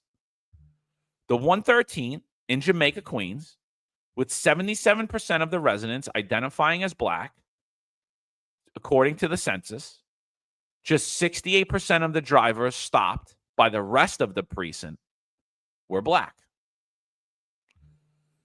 According to now, so there's 77% of the residents in Jamaica, Queens are black. The rest of the command only stops 68% of black residents on their stops. According to Winter, 96% of the drivers stopped by McCrane were black. 88 of the drivers stopped by Sinclair, and 87% by Lombardi were black. The NYPD provides statistics through data sharing agreement with the department and the CCRB. So before we go any further, I know that was long-winded, but just to break this whole thing down, during that department trial, these officers are being charged and facing termination over being discriminatory against male blacks. The only evidence that they're using of this is using a data analyst to say that based upon the percentage of stops they make, which is not comparable to the rest of the precinct, it means that they're profiling. What gets even crazier about this, though, is during the department trial, the complainant testified that he doesn't believe that he was stopped based upon the color of his skin. Well, this thing is totally crazy. So I know the case. And what's interesting about that, John, is that actually CCRB showed that they're just completely biased and disdain for the police. One, Arva Rice testified in that video that we showed earlier in this episode that they take in totality of circumstances only what's based for the civilian. The reality is the only totality of circumstances that CCRB does take is the bias and disdain that CCRB has for police officers. Because in this particular case, and I'm very highly aware of this case, they did not even take into account that the complainant indicated that the police officers were not racist. So if that's the case should have been over and dismissed. But they didn't go on the totality of circumstances based on what the civilian said, even though that actually goes against what her testimony was, because it's based on the emotions and the feeling and the bias and disdain by the Civilian Complaint Review Board. So the only one that shows any discrimination or prejudice is the Civilian Complaint Review Board, and that's against the police officers. Obviously, these police officers doing intrusive police work. They're very active in a precinct that is predominantly black and brown.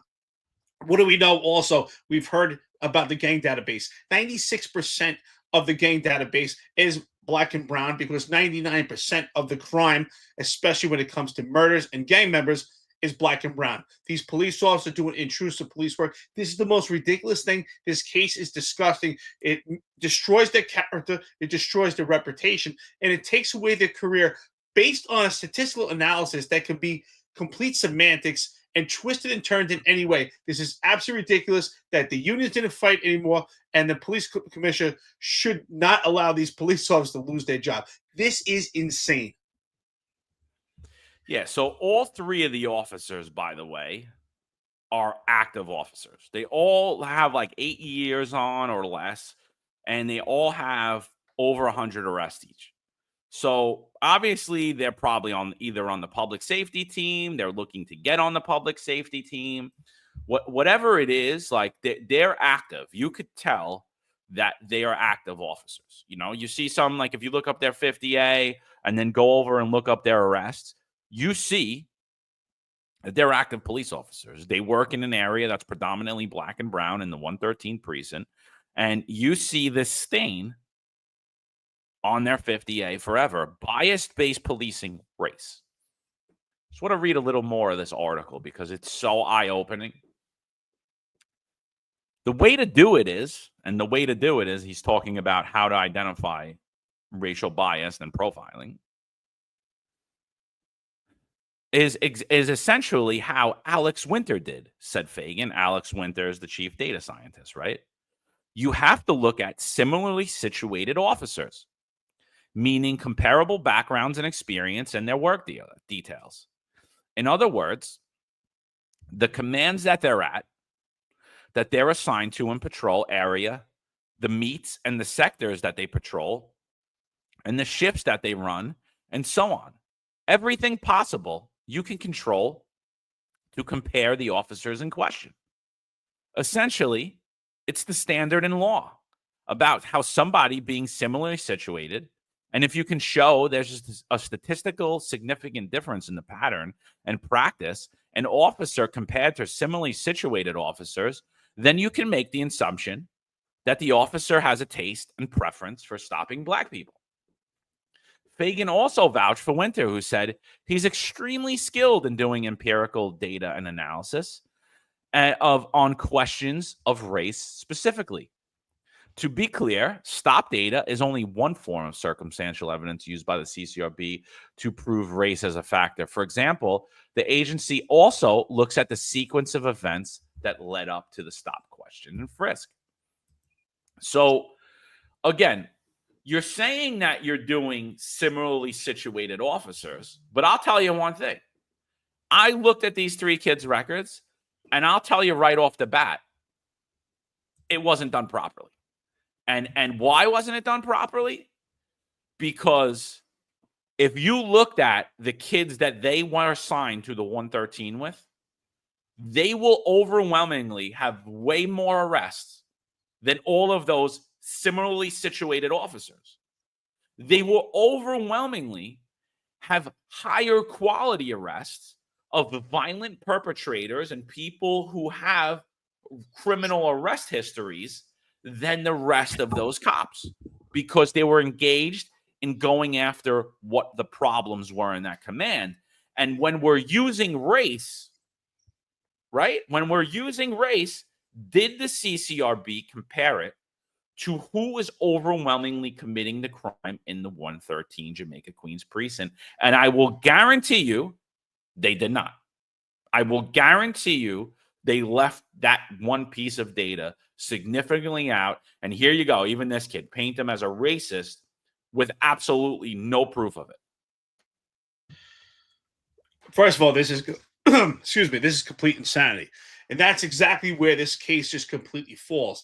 The comparison is not to the perpetrators in the command and who the suspects and the persons of interest are. The comparison to other police officers completely falls on its face. Because what do we know about the police department? 10% is doing 90% of the work, especially when it comes to intrusive police work. And it's just obvious that these three police officers are active. They're engaging in intrusive police work. The only fault that they had was by being active and engaging in intrusive police work. Someone actually said it here in the comment, you have to be insane to do car stops. And that's what the reality is. The insanity is that they're out there doing intrusive police work to make apprehensions of violent perpetrators. And it's a pro-criminal society by this particular administration and this political theater that we have, and especially surrounded by Civilian Complaint Review Board, that we've now criminalized and demonized these three police officers by being more active than the other police officers. This is absolutely ridiculous. This is a complete epic fail. And of course, it happens to be three white police officers, because those three white police officers are assigned to a precinct, which is the 113, which is it's an A house. It has a history of violence. It's a very busy precinct in Queens, and it's predominantly black and brown. It's predominantly black. That area is mostly black, and that's where the crime is committing, and they're addressing the crime trends. This is completely, absolutely ridiculous. Because first of all, statistics can be manipulated and maneuvered, and they've been manipulated to paint these three as bias and bigots without any real evidence. To just say that there's a reference from this scientist based on their statistical analysis is a complete farce. It's absolutely ridiculous. And the other problem is the disciplinary matrix. It's an automatic termination. So if you're found guilty by the Civilian Complaint Review Board and the police commissioner in political theater makes that decision to go by the disciplinary matrix, well, then you're getting terminated and your reputation and your character is destroyed forever. Police Benevolent Association President Patrick Henry, and by the way, Pat, we're going to email you Jim's policy, so and the rest of the unions, so you can't say that you guys weren't aware of it like you tend to do. So we're going to email you directly. We'll email all of the heads of the police unions directly, so that you guys cannot play the game that you weren't aware. Scott, we're emailing you too. I know you're running all those, you're trying to get everybody together for your boy Eric, get everybody you want, grade, right? Do all those good stuff that you need. But you're not going to be able to say you weren't aware of it. So we're going to email you Jim's policy. But let's listen to what Patrick Henry had to say. So Police Benevolent Association President Patrick Henry, who leads the union, providing the officers with their lawyer, disproved the racial profiling's unit's methods for proving racial profiling. But yet 83 officers last year, 80 other officers last year were accused of racial profiling, and 20 so far this year.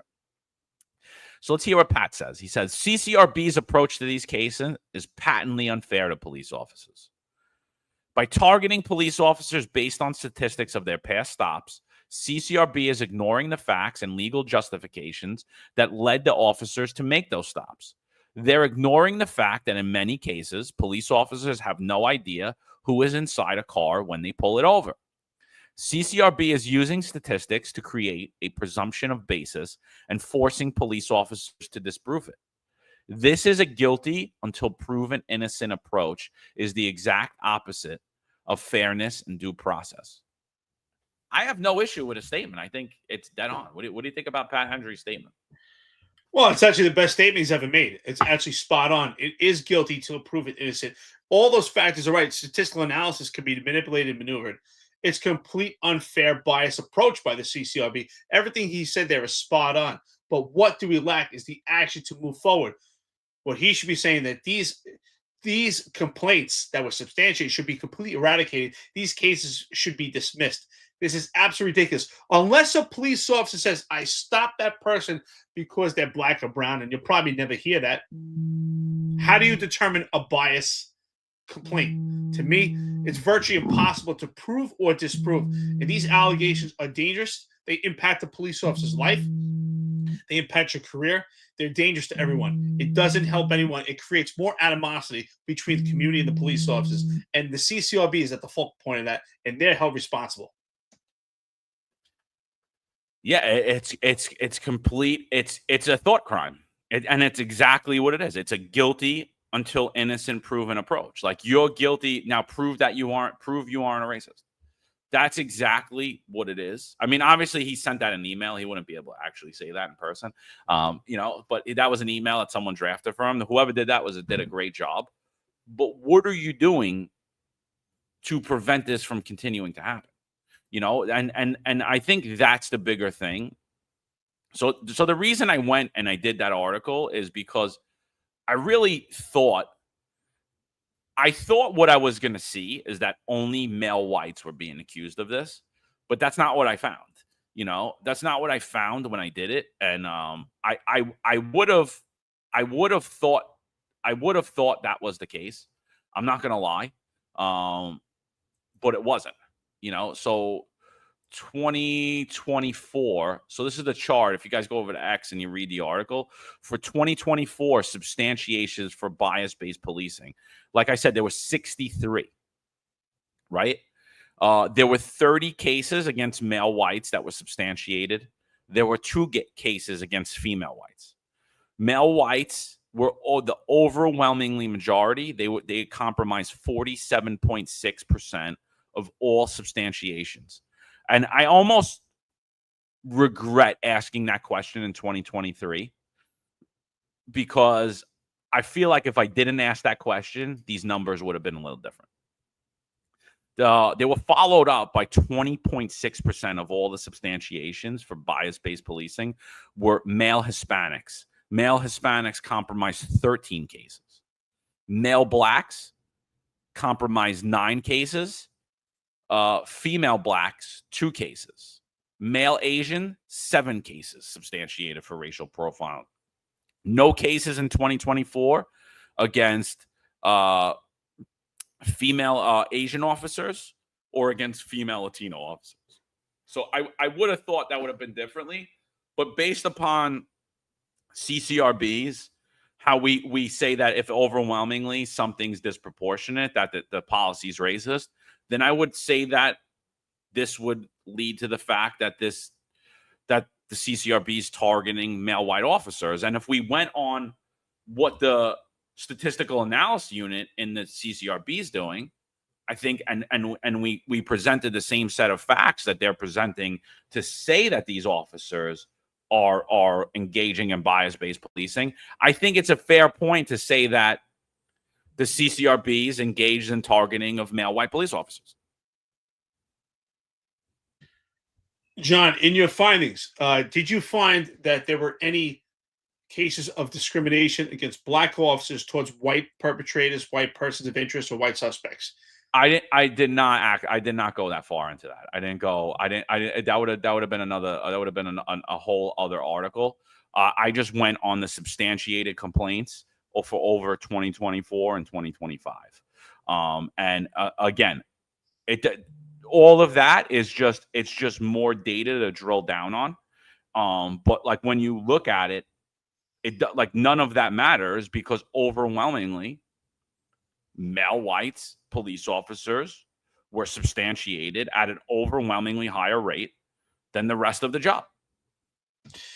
Right. And so according to, if we use the analysis from the city council, then bias-based policing complaints, investigation should be eradicated and completely removed from the Civilian Complaint Review Board because there's a disproportionate rate against white police officers for being investigated and substantiated for their complaints for racial profiling. I think this is, honestly, this is really insane. It lacks just fact-based policing. We talk about fair and impartial. This is not fair and impartial towards police officers at all. This is absolutely ridiculous.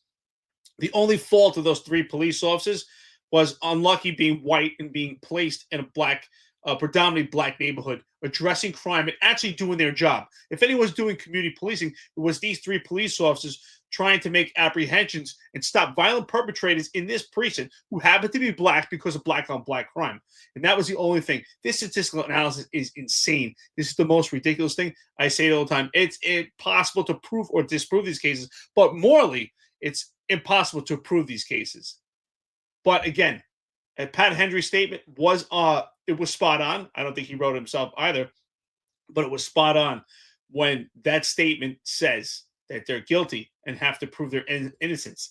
And again, it's virtually impossible because you cannot prove or disprove these cases. And the CCRB testified, right, under the direction of Arthur Rice, that they don't give judgment. This is completely judgment. This is a subjective opinion. So then 2020, I did the demographic breakdown as well. So here's another chart I made. 2025 substantiation. This is as of June 4th. So currently total 20 substantiations for bias-based policing.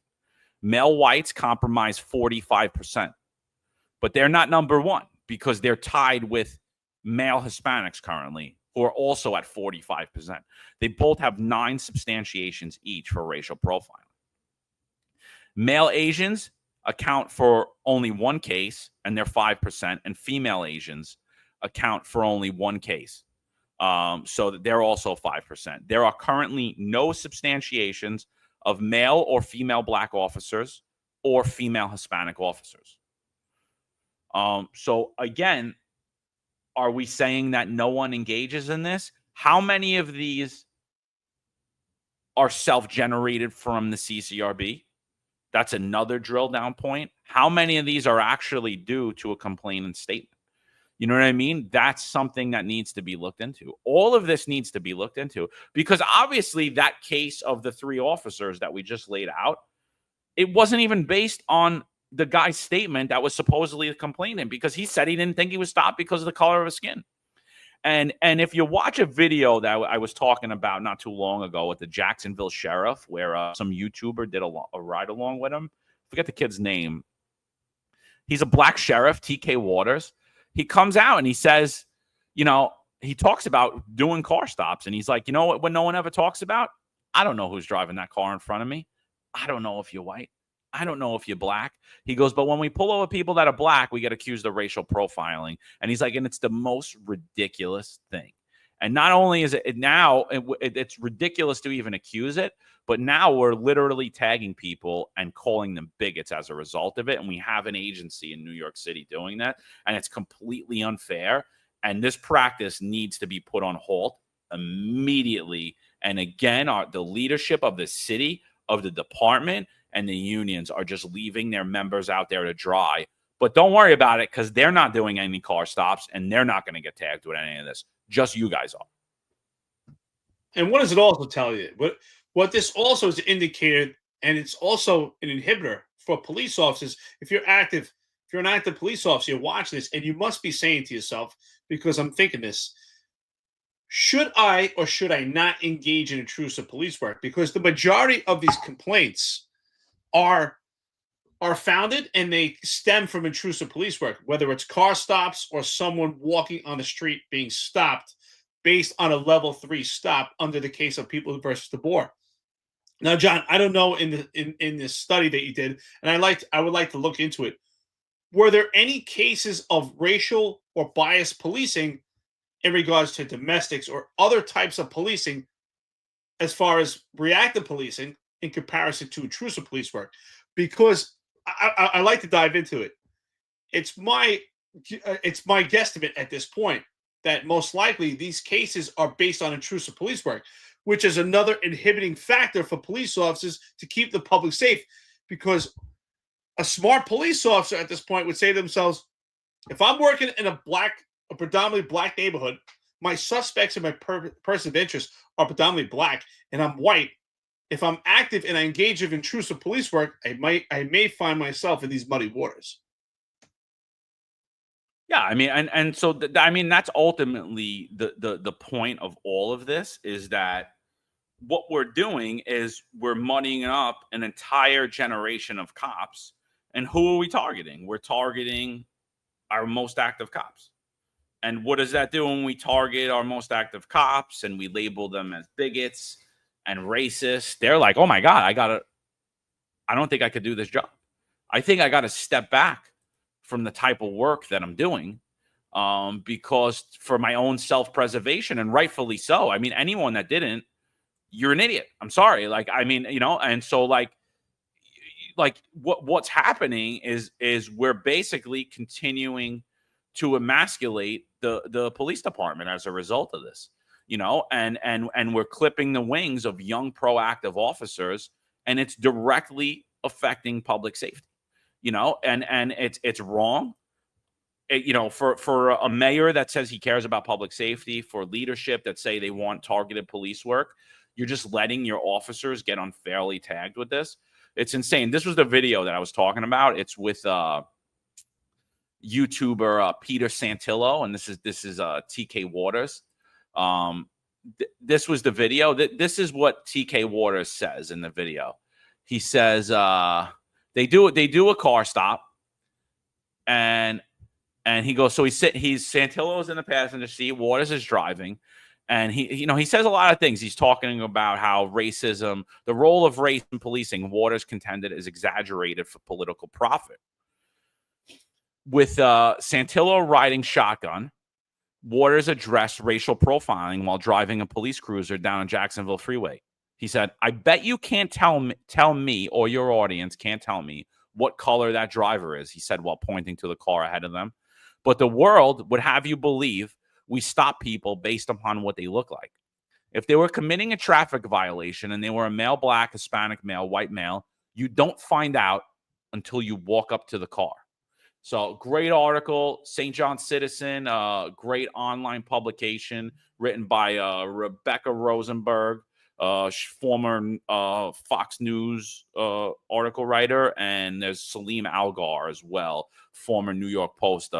They live by me now, and they run this paper called the St. John Citizen. Great publication. So check that out. but yeah, I was like, I couldn't believe what I just can't believe that we're allowing this to happen. It's disgusting to watch, and no one's saying anything about it. We're the only people saying something about Yeah, we're the only ones that are actually calling out the truth that you can't prove or disprove these cases, and it's just based on statistical analysis that can be manipulated and maneuvered. And ultimately, the biggest problem with this is exactly what we just spoke about. It hurts public safety because the active police officers that are out there, and it's not the majority of the job that are doing intrusive police work, are going to be hesitant.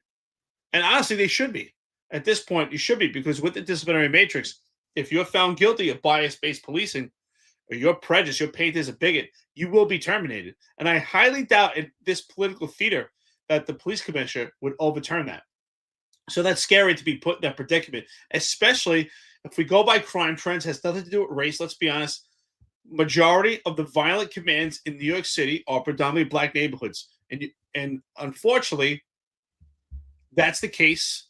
So police officers are going to be stopping predominantly black suspects. If you're an active police officer, that may lead to your bias-based policing decision by the CCRB. And it's not going to just change your career and change your work status to be terminated, but you will be represented as a bigot. And that is public record. Unless Jim Walden becomes mayor, that's public record, and you will not get another law enforcement job, or maybe you won't get another job because you're painted as a racist, a bigot, and no one wants to employ someone like that at all. 100%. Another agency won't even employ you, and like you got to think about it. Like they'd be like, why would we employ this guy? He has all these allegations against him, and like try explaining to someone, oh well, the NYPD is a bunch of losers, and they're the only people that allow this type of allegation to happen against their officers. They're the only agency in the country. Like try to explain. They're gonna be like, I don't know, but they're saying this guy's a racist. He was substantiated for being a racist. So like it's a real sad state of affairs what's happening in this country, and it's continuing to happen. By the way, it's literally continuing to happen. Samara, you're right. I was wearing that T-shirt the other day. The St. John Citizen. They live in my neighborhood. Great friends. I read the paper all the time to understand what's happening here. There's only two publications I traditionally read. It's the Post and that one. So it's St. John Citizen. So this and John, even going further, this statistical analysis base it lacks fact-based information. And the bottom line is, unless someone says, I stopped you because you're black, or the body camera kicks on and they say, let's stop this guy because he's black, or they have a Facebook or social media page where they have affiliates or associations with white supremacy or any type of bigot organizations, how do you prove or disprove that? Because what is going to happen eventually, and I would put my money on this, eventually there's going to be a white police officer that gets substantiated complaint for bias-based policing, and maybe that white police officer happens to have a black wife or a black son or a black daughter. What's going to happen then? Is the union going to step in and say, how are we going to paint this police officer as a bigot, lacking, using your statistical analysis? Meanwhile, they're married to a black woman, they have black children or black family members, and I'm sure that's going to happen. I mean, again, everything you're saying doesn't matter because it's a thought crime. It doesn't matter if he's married to a black guy. It doesn't matter a black woman or a black guy or anything, or if it's a black guy married to a white woman and they're saying that he's black and racist. Everything's a thought crime. And even the inference where you said, oh, they have associations with white supremacist organizations. It's a thought crime, dude. What does an association with a white supremacist organization mean? Somebody commented on here one time. He was a Proud Boy. Oh, I took a photo with Donald Trump. Eric Adams said he's a white supremacist. Kaz Daughtry and John Shell did. So do they have associations with white supremacists? I mean, everything you're saying right now, circumstantial, and it doesn't matter if you have a traditional family and you're a male white and you're married. If you're a man, I hate even using the term white again. It's the stupidest term in existence because it just pushes thousands of different types of ethnicities into one group, or even it's the stupidest thing. But you're an Italian guy and you're married to an Italian woman and your kids are Italian, what? Then there's a possibility that I'm a bigot, like, or oh no, I'm not a bigot. Look, I have a black friend. Look on my wall. Oh, I'm not a bigot. I'm married to a black woman. You know, it doesn't matter. Everything circumstantial. This is totally, utterly a thought crime. It's a thought crime. This is what they're trying to do. They're trying to get in people's heads and say, you're most likely going to do this. You're a potential to be a domestic terrorist. You're a racist based upon a flawed set of data and using a statistical analysis that even if they had all of the data and we could agree on it, I would still say proves absolutely nothing. No, I agree with you. I'm just using that as a scenario that is going to happen. And I don't think that it matters. Even if you peruse white supremacist organizations, maybe you're doing research and you're doing a paper on it. Maybe your kid is writing a school paper on it. Maybe you have a black wife. And even then, maybe someone's married to a black wife and maybe they do have deep-rooted feelings. Even if someone, and the point is, even if the police officer is biased, even if they are a bigot, I think it's impossible to prove or disprove. And I was just making the scenario that these things are going to happen. But I think unless someone says, I'm stopping that person because they're black, even if deep-rooted they are racist or a bigot, I think it's impossible to prove or disprove. And I think this whole bias-based policing needs to go. I just want to ask one question before we get off this topic. Do you think it's possible? Do you think it's possible for someone who's Italian, someone who's Hispanic, someone who's Puerto Rican, do you think it's possible for them to be guilty of profiling another Puerto Rican or another Italian, someone who looks just like them from the same culture?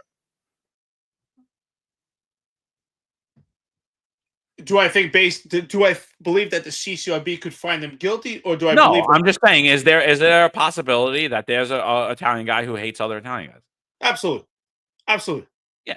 Like, is there a possibility? Yeah. I mean, but do we think we'll ever see a CCRB case like that? No. Why? Because you can't fucking prove it. It's like you can't. That's my point. You can't prove or disprove. Listen, when I grew up, I knew Jewish kids that didn't like Jewish, that were anti-Jewish. I know. That's what I'm saying. Like, I agree. And that's why I'm saying you could be deep-rooted, a total bigot. You could be a racist. You can hate black people. You can hate yourself. Unless you say it, how do you prove it? I think it's possible to prove or disprove by if you make the stop, according to People versus the Boer or some traffic infraction. Unless you come out and say it, how do you prove it? Yeah, I don't know, man. It's such Giuliani. I don't agree. Like, I don't agree. Listen, he went after the mob, dude. They were breaking the law. Oh shit, that's funny. That gave me a good laugh. But yeah, I think that this needs to be addressed ASAP. I don't think it will be. I was disappointed that nobody's looking at this. I was even more disappointed that the police commissioner didn't respond to requests for comment. But I guess it is what it is. That's what it is. But we've been going on a while. But listen to this. This is insane. This just comes out. So we've been seeing all the riots in LA over the weekend, right? Listen to this report. Large group of people. It could turn very volatile if you move law enforcement in there in the wrong way and turn what is just a bunch of people having fun watching cars burn into a massive confrontation and altercation between officers and demonstrators. So a large group. You heard that, right, Eric? They're just having fun burning cars, No, they were just watching them. They were just watching watching them burn. You gotta love it. And then he's like, if the cops step in, it's basically if the cops step in, they're inciting the riot. They're supposed to lay back and just wait. I think it's funny you talk about this, right? I was watching the mayor of LA talk about how the federal government has stepped in and federalized the national government. It's absolutely ridiculous. Needs to go back to the governor. Now we can split hairs and talk about that, whether you agree with that or not. But this is not the time to be talking about that. I'm a firm believer that when there's something going on, take action, fix the problem, and then if you have those issues to discuss, discuss them afterwards in a post follow-up. The mayor should be embarrassed. Gavin Newsom should be embarrassed that they allowed this city to get to this point. Whatever it takes to get the city back and residents can actually get back to normal. This looks insane. This doesn't. People say third world country. Third world countries don't even look like this. I was at war. This looks like a war zone. That's what this looks like. This looks like a war zone. So if anybody thinks that we shouldn't be utilizing National Guard and potentially federalizing and deploying troops, is out of their mind. Does that look like everyday behavior? And whether you agree or not, it shouldn't matter. Fix the problem, get it to the point where it's safe, and then afterwards we could do critique, but not while it's happening.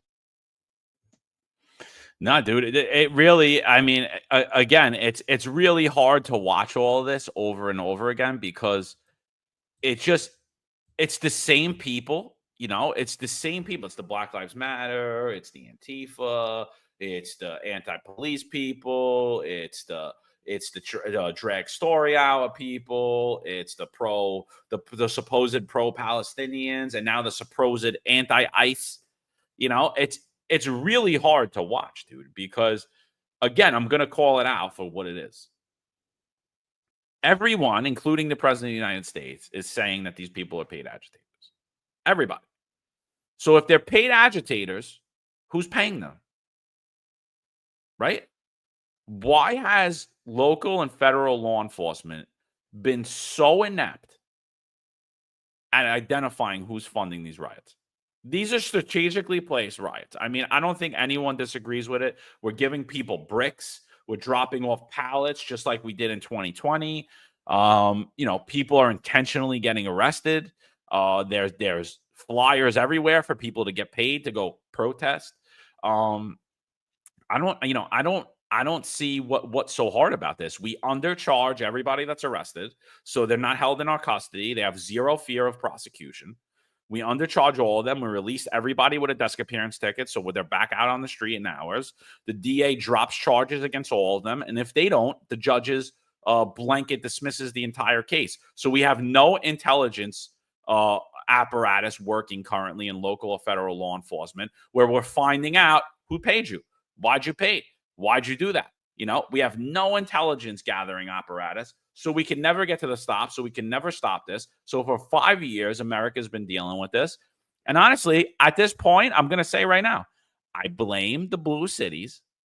But you know what, Donald Trump, you got to step it up, buddy. Instead of playing golf with Kaz and Shell, who are the two biggest, most incompetent idiots, and we're working for a guy that called you a white supremacist, want to throw your family in jail, and got rid of people that actually supported you, like me, Eric, Sal, Marlon, right? Instead of working with those idiots playing golf, you should be actually working with competent people who could actually stop this insanity from happening. It's a total embarrassment what I'm seeing. Yeah, I mean, like I said, this is a war zone. And again, this political theater that's done by the media to say that, they're just watching cars and vilify the police, that if they stepped in, they're going to exacerbate it. That's insane. We should say the police need to step in now and stop this right away.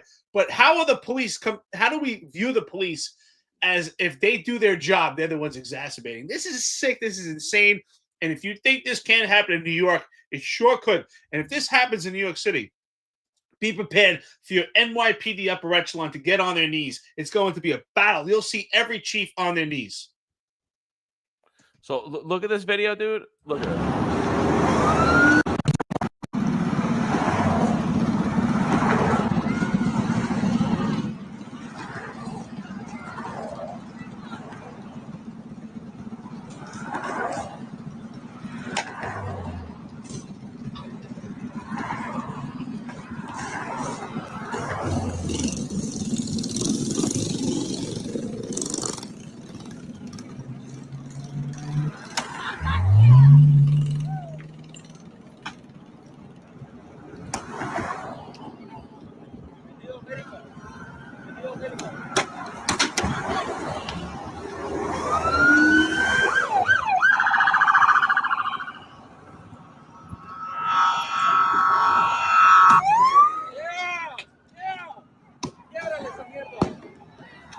He's just watching cars. That's all. He's just having a little fun, Eric. That's all. Just a little fun, that's all. Yeah. If the police arrest him, they're racist. They don't bias-based policing. This is crazy. So, but don't worry, because Bongino said that the guy in the helmet should turn himself in. I'm like, I'm sorry. You're driving. There's chaos going on in the streets of LA. You're rolling in a caravan with about 60 dudes, and someone biffs a brick off your windshield. What are you doing? Stop. Stop. Get out and get him. Can we get back to normal? That caravan should have stopped and get, because you know what? That rock could have hit someone in the windshield. They skid out and they die. This is insane that the police are running from this one guy. All these cars, they could have stopped, taken him down, and stopped that problem. This is just complete insanity that we've gotten to this point. We vilify the police. The police are the ones that exacerbate the problem.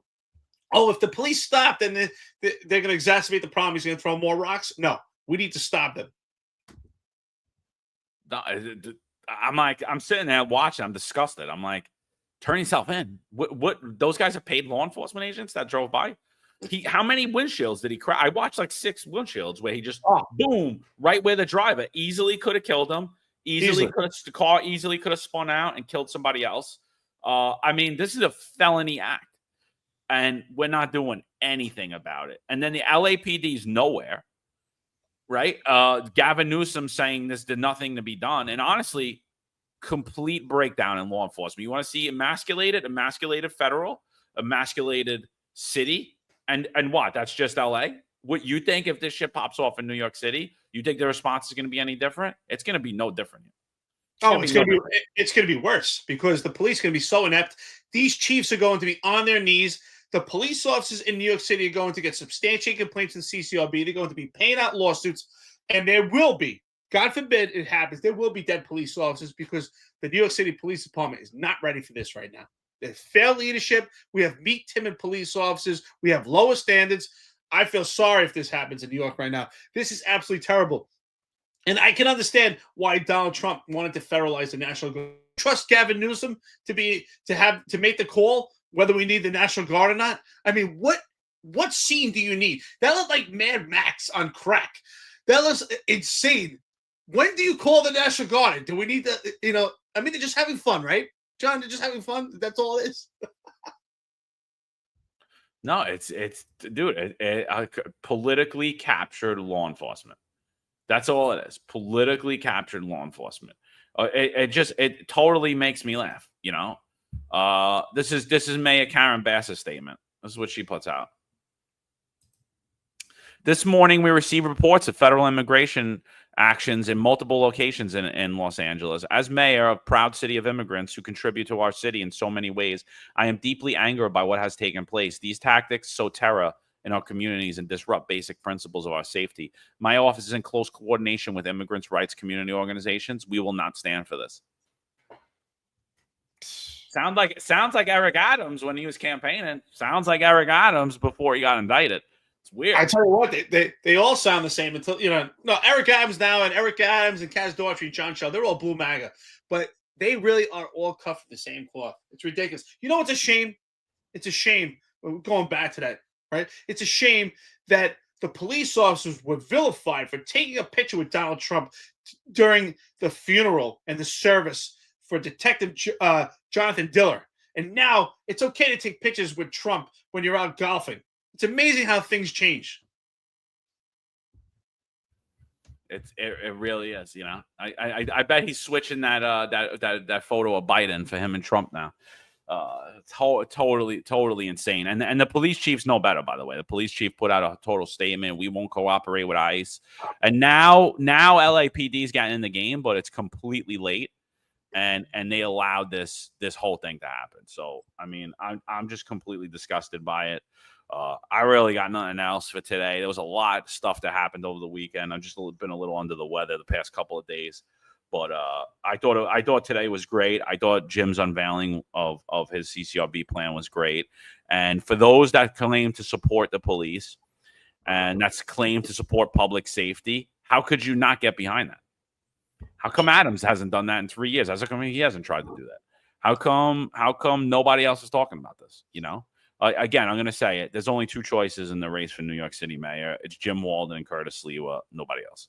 There's no doubt about it. No doubt about it. I can't exemplify that anymore. It's Jim Walden or Curtis Lewa at this point. And Jim Walden, I totally support with this CCRB policy. Please check it out. Read it. It's the path in the right direction. It's some real change. I've been saying, being the coin is the most complained cop. We need real change. And that's why I said to Jim, why you? Why not the predecessors? Why not your opponents? Why is anyone not changing it? And this changes the conversation. Finally, we have someone. And you know what Jim said? And that I thought was really humbling. And I think he meant it. I really do believe he meant it. That even if he doesn't get elected, this is the policy that needs to go forward. This is the policy that we need for CCRB. And even being coined as the most complained cop, I'm not saying we need to get rid of oversight. I'm not saying police officers should use too much force, be abusive, but we need proper investigations. We need balance. We have extreme accountability police officers. One of the few jobs in the entire world where we could walk out of a precinct, God forbid, get into a situation where you have to take someone's life and have dinner still at that same night.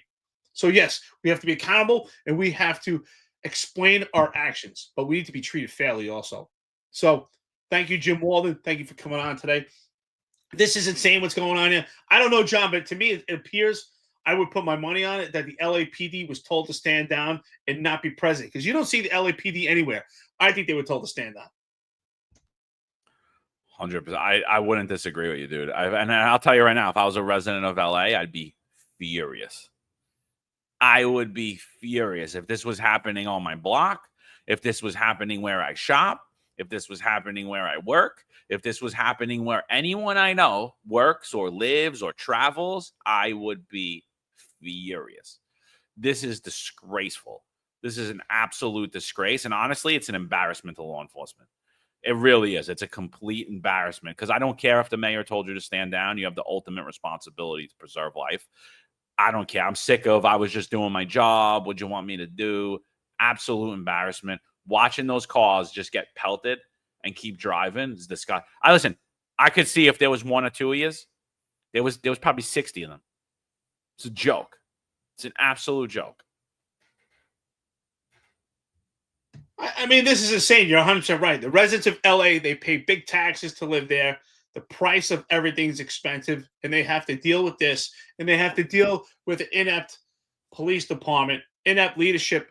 But at the same token, we heard from a candidate the other day. I think it was last week. I think it might have been Dimple, who said you get what you deserve, you know, who you vote for. So it's so important you get involved in your local politics and start making the right decisions. And again, I totally get it why Donald Trump wanted to federalize the National Guard, because I can't trust Gavin Newsom, nor can you, nor can anyone, or Karen Bass. The two of them should be ashamed and embarrassed that while their city is falling apart, it looks like Mad Max on crack, that they're more concerned about who has power over the National Guard and whose political hand is in charge. Absolutely ridiculous. Let's get this straight. Let's get things safe, and then we can discuss going forward how we move forward in the future. Maybe if you're someone that actually had control and care, Donald Trump wouldn't have to federalize the National Guard.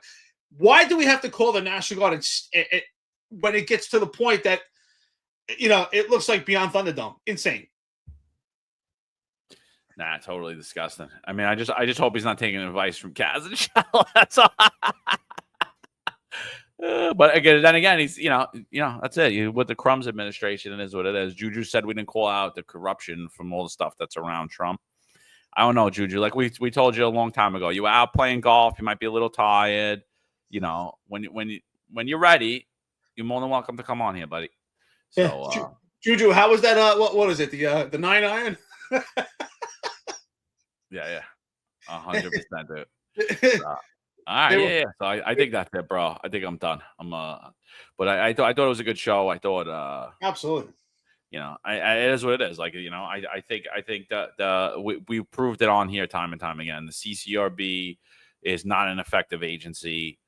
They're misguided. They're attempting to keep themselves in, and the NYPD's Internal Affairs Bureau is another just inept, and they're completely politically captured. They cannot report on their own when it gets close to the mayor, the police commissioner, their bosses. Just shouldn't be. It just shouldn't be. Things need to get changed in New York City and across this country in law enforcement, obviously. Yeah, I'm with you. Listen, it's good start to the week. Great Monday. Thank you, everyone. Thank you for listening to Jim Walden. Check out that policy. Really interesting. I mean, I can't be happier than I am right now, especially with stuff that's been going on in my life right now. It's nice to hear something move in the right direction. If you're watching what's going on, keep your eye on this, because of what's going on in LA. Now that there's experience, listen, this could be a dry run. Not that this is dry. This is an all-out riot. But if this moves forward and this moves to New York, there's going to be big problems. We have an inept leadership, inept administration. This police department is at the weakest point it's ever been. So keep your eye on this. Hopefully this gets better at some point. We need real leadership. We need it now. And the leadership is from the people. The people have to keep talking about what's going on and stand up for what they believe in. Thank you for an awesome show. Tomorrow, Sal Greco. As always, Wednesday we'll be back. And, of course, at night, Wednesday night, you got the executive perspective. So there's always a show for you, friends, listeners. Thank you so much. Haters also, we appreciate it. Thank you, everyone in the comments. Chronicles of the Collapse, thank you so much. Stephen S., Mary, TC. Take care, guys. Appreciate it. Find us on Unfiltered, baby. We'll be back at you. There's a handful of retired officers that don't live in the state that have a lot to say about the dream team, as I like to call it. All of a sudden, they retire and have a master plan on how to fight crime, but nothing to contribute when they were here. They want to come back and be part of the dream team. What can I say?